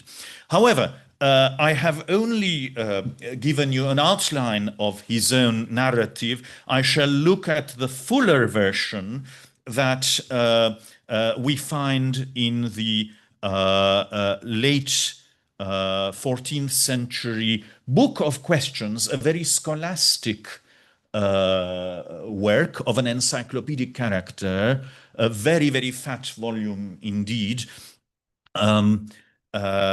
written by Saint Gregory of Datev in the monastery of Datev that still exists in Armenia at present. So it's all question and answer. So the question is, who discovered the voices? The voices, it's equivalent of ihi in Greek. In Armenian, it means voices, it means sounds, it means modes. And of course, some of you, with good reason, choose to distinguish between modes and tones. In Armenian, the same word, tsank, is pressed into service for both, although even though I shall try to demonstrate in a moment or two, both functions are very much evident in Armenian liturgical practice. In other words, there are certain categorizations by mode that do not seem to have any musical implications, but they're just organizational, as well as musical tones, very, very musically. So, the saint answers, they say that Stepanos, a musician, divided all the voices among the existents into 26, which are bleating, moaning, lowing, all sorts of animal noises in a similar manner. And this Stepanos, which is Stephen, made 26 diverse instruments, and with those he would sing. And again, we come across this Timgianos. This Timgianos made an instrument and 26 chords. And after him, musician Tovnas. Now, Ov in Armenian usually corresponds to Omega. And the T would be theta, so it might be Thomas, but it's not Tovmas. It is Tovnas. So Thonas, unless it's a corrupted version of Thomas, would put together an instrument in a different way, such that the voices of all the animals would sing through it. And after him, and this name appears again and again, Sinigris, created the first voice found from the arts of carpentry. Then his brother, Phokylidis, by the way, that T ought to be a D, I apologize. Phokylidis, so there would be a great delta there. And this pure letter in Armenian corresponds to a phi in Greek. So Phokylidis, created the second voice from the craft of blacksmithery. Then Sophocles, their brother, discovered the third voice from the currents, and then Papianos, their nephew, created the fourth voice from the waves of the sea. And then Kinos Finis, I'm Grecizing the pronunciation, hoping that I shall render these things recognizable, and you will immediately jump and say, oh, we know those gentlemen. Expert in the sounds of beasts and birds, separated the side of the first voice. So, Brodosplagios, we would say. Then Achilles, excellent, we know that chap, separated the side of the second voice, which is called the senior side, and then that of the third, which is called var. Var means glowing, but it may also have something to do with varis. Then Nominos separated the side of the fourth voice, which is last. But then Archelaos, Archilaos, in turn purified all that he learned from marine creatures. And some who are called Theophilians, created the two asteries. These are the highly melismatic and ornate versions of modes, as they are known. And thus the 10 voices were completed. Then there's a more biblical account that refers to David, Asaph, Ditham, cymbals, and so forth. And I will now juxtapose next to each other Gabasakalyan's information on the left-hand side and St. Gregory of Datev's on the right-hand side, which is much more concrete and gives us more names, whereas the impression left by Gabasakalyan is that the carpenter has had a brother, and that brother did virtually everything. And then there was some musician well-versed in animal voices, and he dealt with all the plagi, all the plagal modes. Now, I have just a couple of brief comments on Gabasakalyan before we say goodbye to him for our present purposes, because there are others we wish to meet. He is a kind of summing up of Armenian sacred musicology.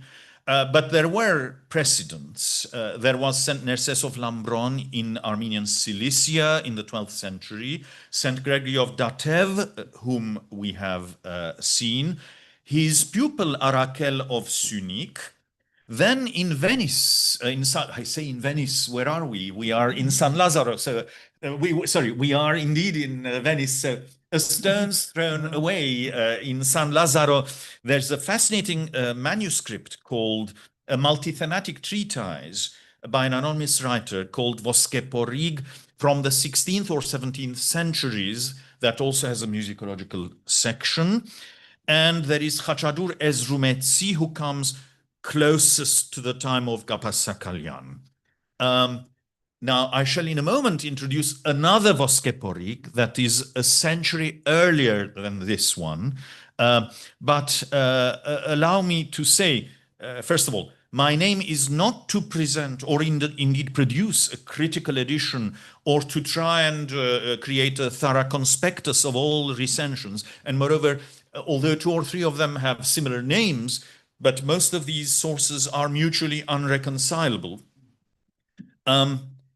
In terms of Gabasakalian, the excerpt that I have briefly outlined exemplifies his more general texts on music, which constitute a culmination of the theoretical deliberations of previous centuries on the very nature of music, its effect on humankind, as well as on the church modes.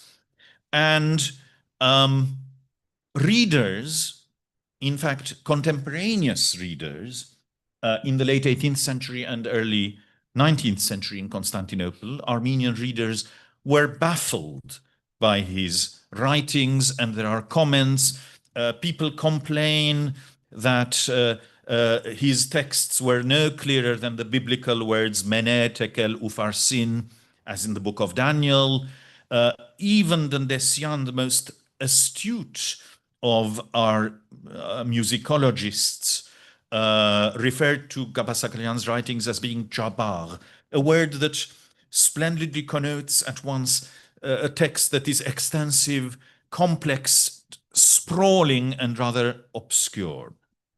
A further thing that ought to be said, for those who are not aware of it, I hope I'm not boring Christian too much, a substantial portion of this book of Gapasakalian's seems to be a direct translation of a Greek Papadiki manual, written in such a way, and the Armenian is even more obscure because of the losses in translation, written in such a way as to preclude self-tuition. It seems to me serving rather as an aid for those already initiated with the help of a master.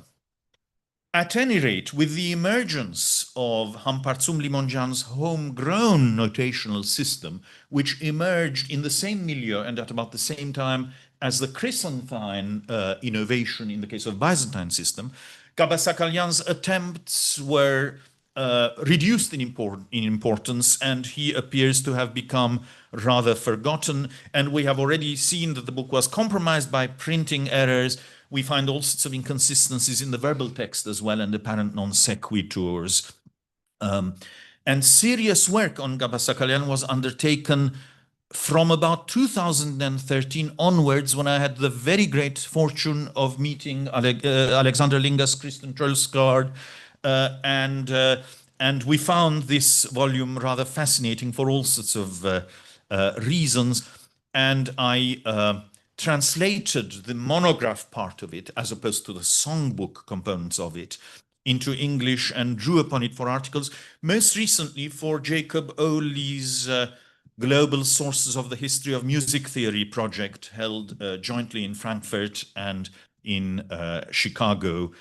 One other way in which I've been motivated recently to return to Gabasakalian.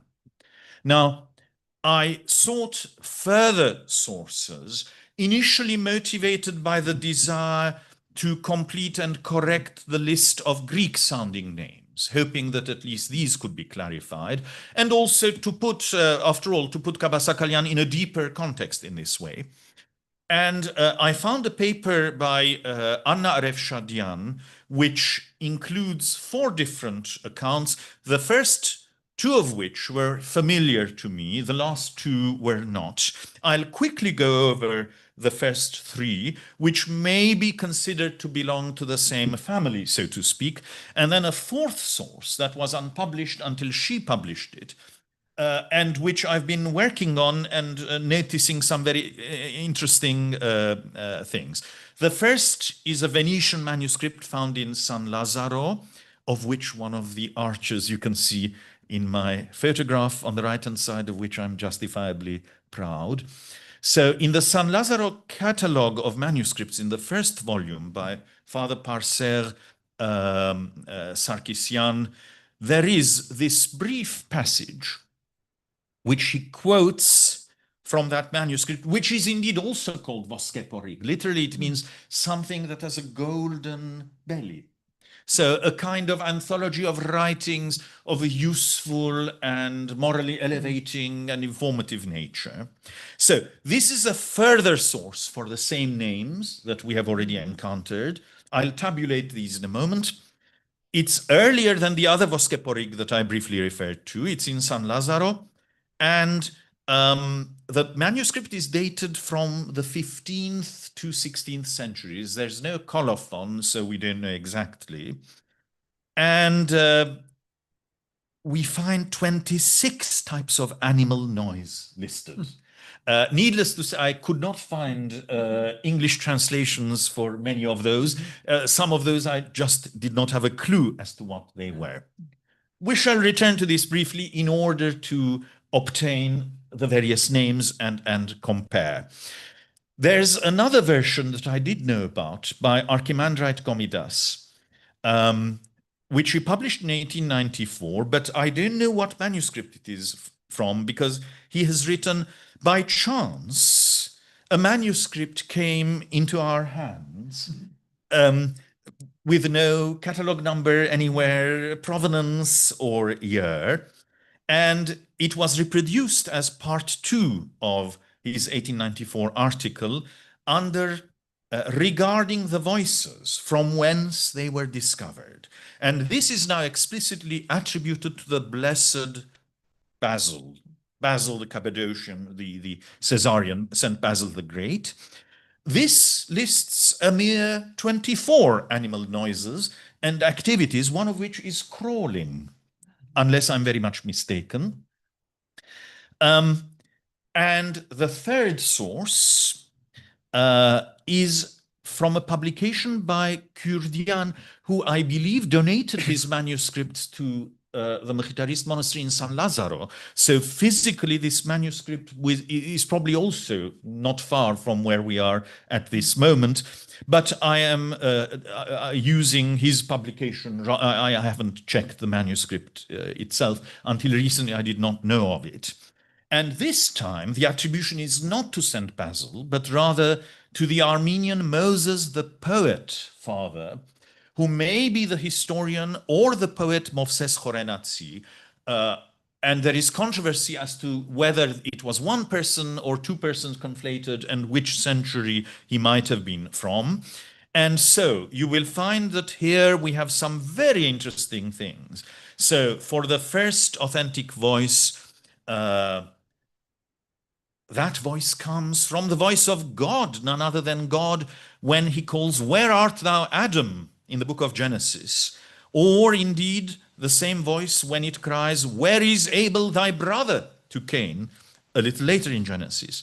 Yet at the same time, the same mode, the same tone corresponds to the praise of cherubim on earth, or to Gloria in excelsis, as in the Gospel according to St. Luke. So this one mode, this one tone, seems to correspond to rather different situations and rather different sources, surprisingly enough. The first plagal refers to supplicatory prayers. Moses, the testimony of the second tabernacle, the books of Exodus, Numeri, Acts of the Apostles, the Canticle of Moses, the sister of Mary at the Red Sea, the Cantimus, the hymn Incipit, again from book of Exodus, which is all rather strange because, of course, the cantimus hymns, which all have the incipit, let us praise the Lord, for he is praised in glory. We have such suites of hymns from all four modes. Why should this be associated with the first plagal mode? Particularly, I do not know. The second authentic is to do with a group supplication for the life-giving streams, whatever they are. The chanting of the three youths in the furnace, the book of Daniel, and it's a part that in some traditions is considered as deuterocanonical, but it's very, very important in the Armenian tradition. It being the second authentic voice, it corresponds apparently to double salvation, and double because it pertains to the salvation of the body and to the soul, and also is ostensibly to be sung on the second hour of day. The plagal is the voice of lamentation, in which, apparently, were composed the penitential psalms of the 40 days, in other words, Great Lent, and the Day of Passion. The third authentic voice is also intriguing. It refers to feminine supplications, but also litanies over day and night. And it being the third voice, it pertains to something of tertiary duration. Think of it what you will. The three times of necessity, according to body, breath, and soul. And my good friend, Father George Giragos Lelegian, suggests, because I asked him about these things, he says, according to tradition, the unnamed woman in Genesis 3, who receives the name Eve after the fall, is deceived and tastes of the fruit at the third hour of day, hence the association of the third mode with feminine supplications. The third plagal voice is apparently a joyful voice, whence it is called var, which means growing, but rather different to the Greek varis. In it were composed psalms on the day of Palms, Palm Sunday, the entry of Christ into Jerusalem, the praise of the children, and the Benedictus. The fourth authentic voice refers to general preaching, the four corners of the earth, according to the four synods. Now, this is intriguing because the Armenian Church recognizes 3 synods and not 4. So something there is not quite right. And the 4 elements of which, as we all know, man is composed. The fourth plagal voice is also a joyful voice. In each were composed the storoki psalms, which is a corruption, no doubt, of stichologia in Greek, for Holy Pascha. Now, I shall say something about stichologia a little bit later. When we turn to, let us continue briefly with this account. It is rather longer. There are alternative explanations given. The trumpet of Gabriel, the times to come, associated with the first authentic voice. Interestingly, here we find listed the first authentic, second authentic, third authentic, fourth authentic, and then the plagals. And this is a Greek way of enumerating the 8 modes. The Armenian way entails counting as follows. The first tone is the first authentic voice. The second tone is the first plagal voice. Then the third tone is the second authentic voice, and so on. So already the way this is presented seems to me to be more Greek. Anyway, the second authentic voice, the bridegroom is arriving, come before him, those virgins who were wise enough to have extra oil with them. In the third authentic voice, the prophets burn as weapons before him, and the just will to meet the Lord in the air, and they will be with the Lord forever, which you can associate with the First Thessalonians, but it doesn't quite, it's not quite obvious to me. The court of judgment, or the seat of judgment, and the judge sitting in judgment is associated with the fourth authentic voice. And the plagal voices, the first one, weeping and lamentation of sinners in hell, overflowing river of fire, the second plagal voice. Go, accursed ones, into the eternal fire that is prepared for Satan and his angels. Horror of horrors, the third plagal voice, a very different interpretation of this mode. And the fourth plagal voice, a joyful voice wherewith are called the righteous. Come, those blessed by my Father, to the kingdom prepared for you from the beginning of the world, from St. Matthew. I will go to the second half of this.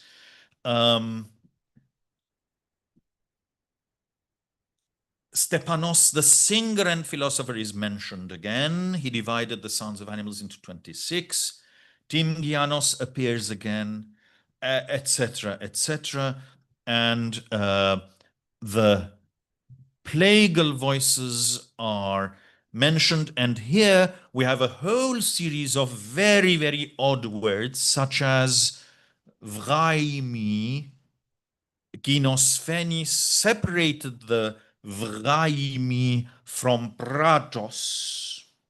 In other words, he's from the authentic voices, he's distinguishing the plagal, or he's extracting the plagal versions from the authentic ones. But there are all sorts of words of very uncertain meaning. If they are Greek, they must have been corrupted quite substantially, because I cannot recognize them at all.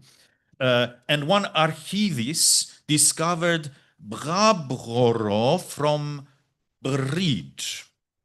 And he says it's a corruption of the first authentic voice.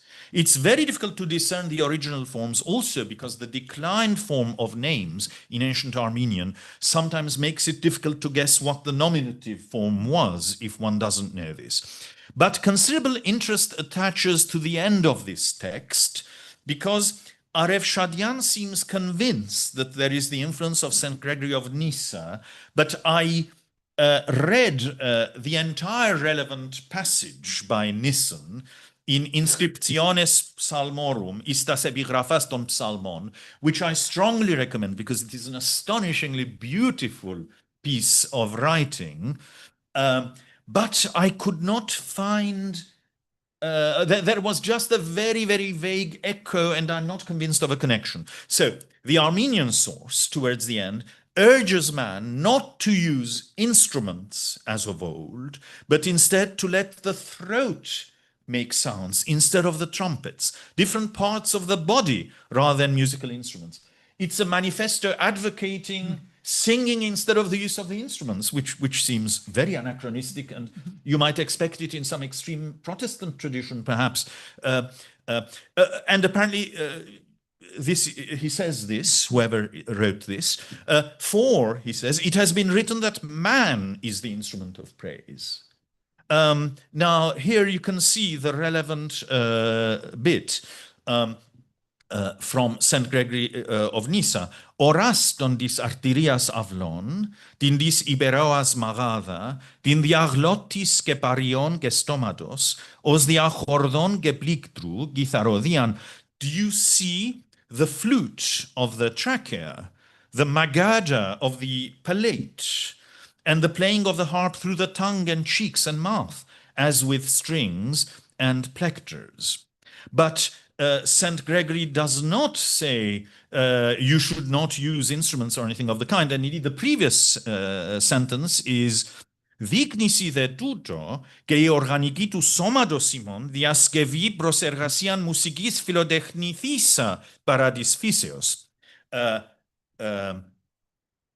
Because he has been arguing that man and the human body is a kind of microcosm, and he says this too shows it, that the artful way in which nature has designed the human body, it is as if the body was designed for music, for making music. And he's saying, therefore, this part of the body can be made to sound like the flute, and that part as the lyre. So it is a completely different thing. So I'm not sure if there is a correct connection.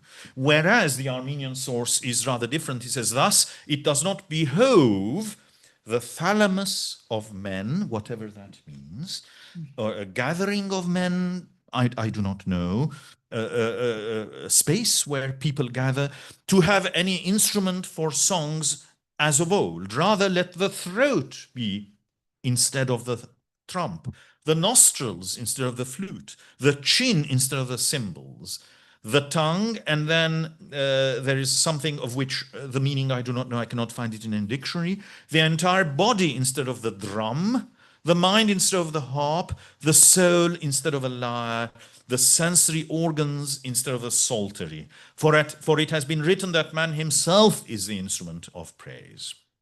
So, although the relevant pages by St. Gregory of Nyssa are most beautiful and inspiring, and I would urge you to read them for the sheer pleasure of it, I'm not convinced of any influence in this instance. Now, I shall, as I promised, consider the names of the personages from the sources we have considered so far.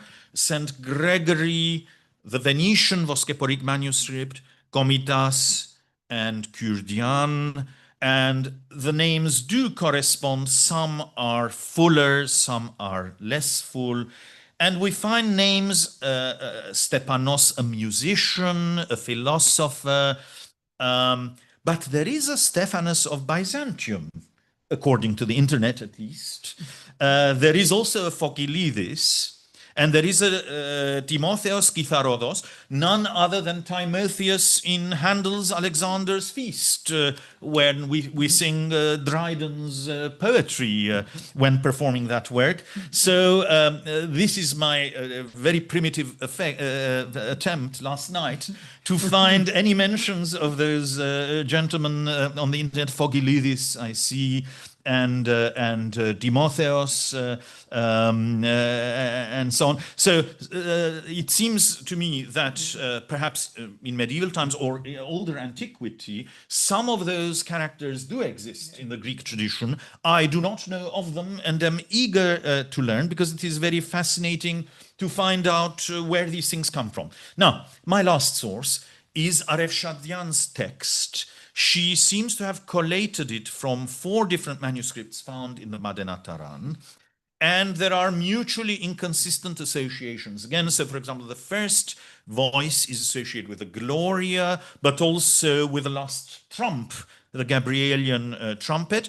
Now, the interest here is that the various modes or tones or voices, if you will, are associated with particular psalms, particular prayers from the Armenian offices, litanies and ascriptions, and they are inconsistent with the present mode designations, musical or liturgical. So where did they come from? So in the beginning again, now, he squares the circle, whoever wrote this, by saying this was by St. Basil of Caesarea, but it was translated by Stepanos, the bishop of Syunik. This way we've covered Stephen the musician as well as St. Basil in a single fell sweep.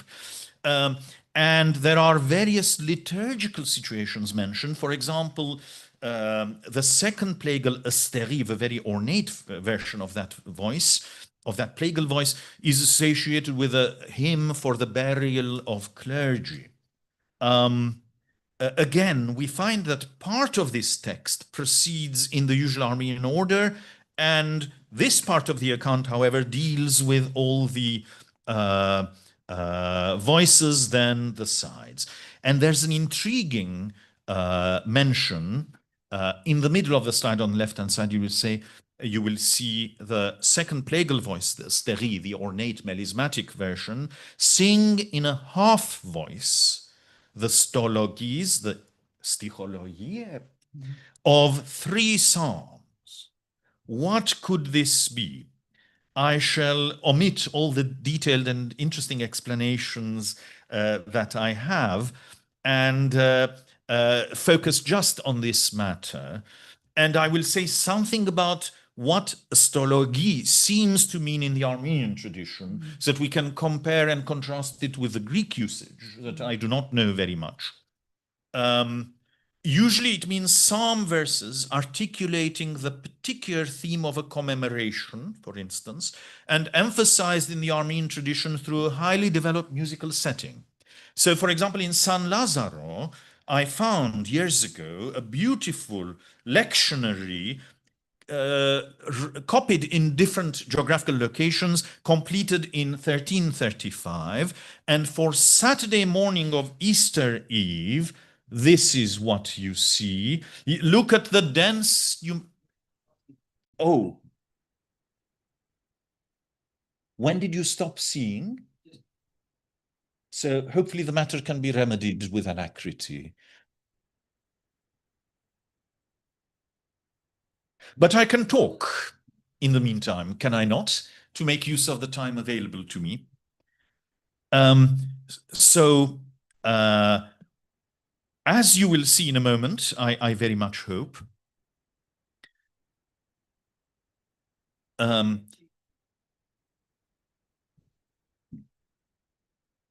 whatever the difficulty, I hope I did not induce it.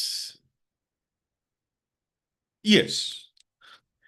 So you will find when in a moment there will be light, that this stology or stologia, it is in fact one psalm. It's Psalm 77, with a responsorial taken from the 8th verse of it in the beginning, and then the entirety of the psalm with extraordinarily dense numerations, because psalms are not always, sometimes they are just recited in ekphonetic matter.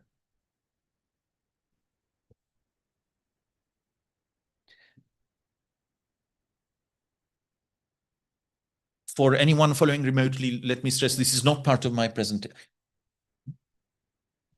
Splendid. This is indeed my slide.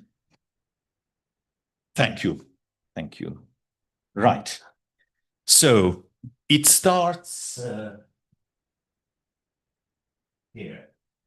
So there's a responsorial, which is in fact the 8th verse, if I remember rightly. And then there's the entirety of the psalm. And you can see the same verse, but numerated differently the second time it occurs. This is a stoloki, one of the examples that I know, and it's impressive by virtue of the fact that it is richly numerated. So why a half voice? One would have thought that half voice would imply that maybe one goes over it in an ekphonetic manner or recites it quietly, but that seems inconsistent with such numerations. And this is the conclusion of it. And then you can see the nice headpiece. This is starts with nocturnes for the day of Easter, the first day of the Holy Resurrection. Now, I don't want to go through details because we do not have time. Let me just give you a little summary of, oh, by the way, there is weeping and gnashing of teeth, etc., etc. But having briefly displayed this slide, those desirous of greater familiarity can then play it on YouTube and do a screenshot and so on. I wanted to give a little summary of some points that I raised in my discussion with Father Lelegian. The interesting thing from an Armenian point of view, other than the delightful satisfaction of one hopes being able to find the Greek origins, or the origins, whatever they are, even when they're not Greek, of some of these rather puzzling Armenian texts, is the following. As I mentioned, the modes and the sequence of the text do not correspond to our understanding of Armenian liturgical practice, by which I don't mean just current practice. I mean the practice as documented from the earliest extant liturgical codices. So, for example, the Gospel of St. John is associated with the first authentic mode and the third authentic mode. Similarly, now, given that what I've presented does not correspond to known Armenian practice, the question arises, is there a correlation to the Octoichos of the Byzantine tradition? Is this text attributed to Basil genuinely indicative of the practices of the Greek Orthodox Church? And if so, when was the text translated into Armenian? Now, it seems to me, as far as I can tell, there is a strong case for suggesting that at least some of these references really are Greek, even if they are garbled and eclectic. And Father George Giragos, in fact, suggested to me that the three stichologia of the Psalms may be a reference to the Kathisma series of psalmody in the Byzantine tradition. You may be able to confirm this. But if these things are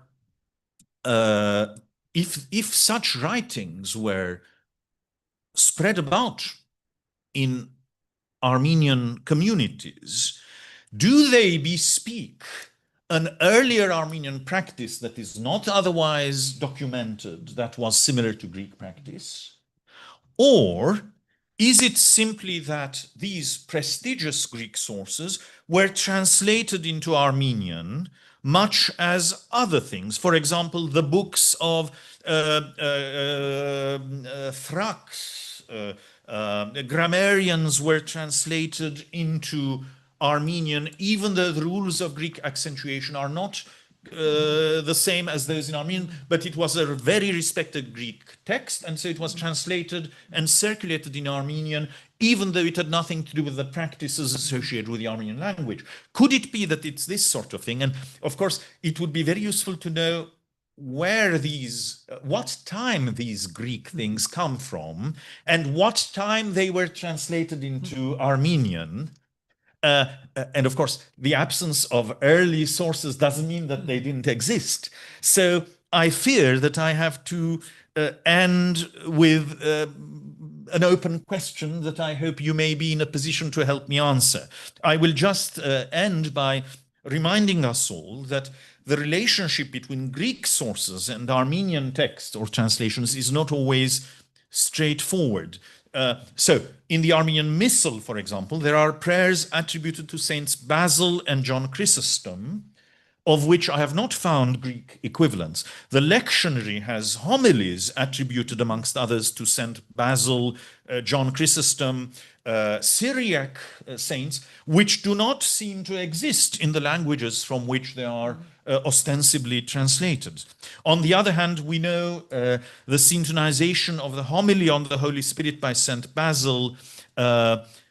In common with Byzantine tradition, there's an Armenian Levavi hymn. You can find an article about this published by Peters, the Radiation volume, edited by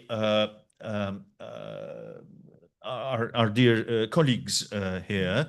There are other examples. There's the hymn Crucem tuam adoramus Hachiko Christos that exists in Greek, in Latin, in Armenian. It's common to Christendom. There are, on the other hand, Armenian translations from Greek by writings by Philo of Alexandria. They are authentic and they have been preserved only in Armenian translation.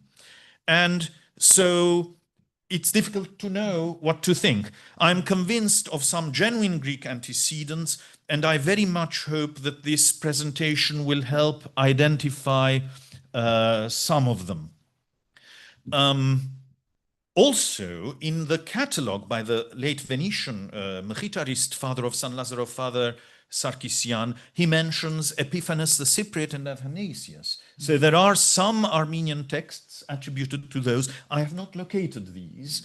So it would be very interesting to see if such writings reflect early Armenian practice, albeit at variance with that documented by early codices of books of ours and psalters, or whether the scribes merely copied Armenian translations of Greek texts, even though they were incompatible with Armenian practice.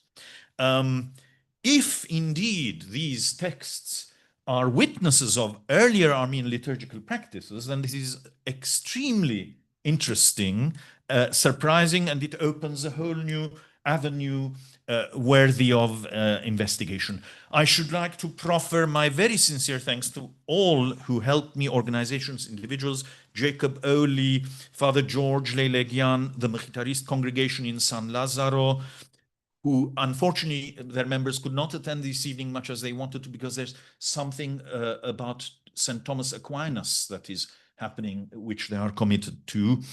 And for the most pleasant part of my presentation, I should like to offer my thanks to Christian Troelsgaard. Christian, as I heard that you had a spot of ill health some time ago, this is a Bohemian elixir that is, it tastes good to some people, but in your case, you are to take it as an aperitif or as medicine. Permit me to present it to you. Thank you very much. To Silvia Tessari, who, as well as being a musicologist, is a superb pianist, I wish to present her with my edition of the 24 Preludes and Fugues by the Czech composer Milan Iglo on Czech folk tune themes. And I am profoundly indebted to the Ugo and Olga Levy Foundation, not only for the present hospitality and kind invitation, but perhaps Signora Campanella does not yet know that back on the 3rd of November 2016, I was here, but on the ground floor in the library, and I was treated with very great generosity and consideration by the staff, who very kindly made available to me manuscript material pertaining to the Venetian composer Pietro Bianchini, who is one of my research interests, which was of very great value to me. So I should like to present to Signora Campanella this volume, of which a substantial portion is devoted to Bianchini, because Bianchini transcribed the chants of the Mechitarists as well. So allow me to express my gratitude through this means. Thank you very much indeed for your attention, ladies and gentlemen. This concludes my talk.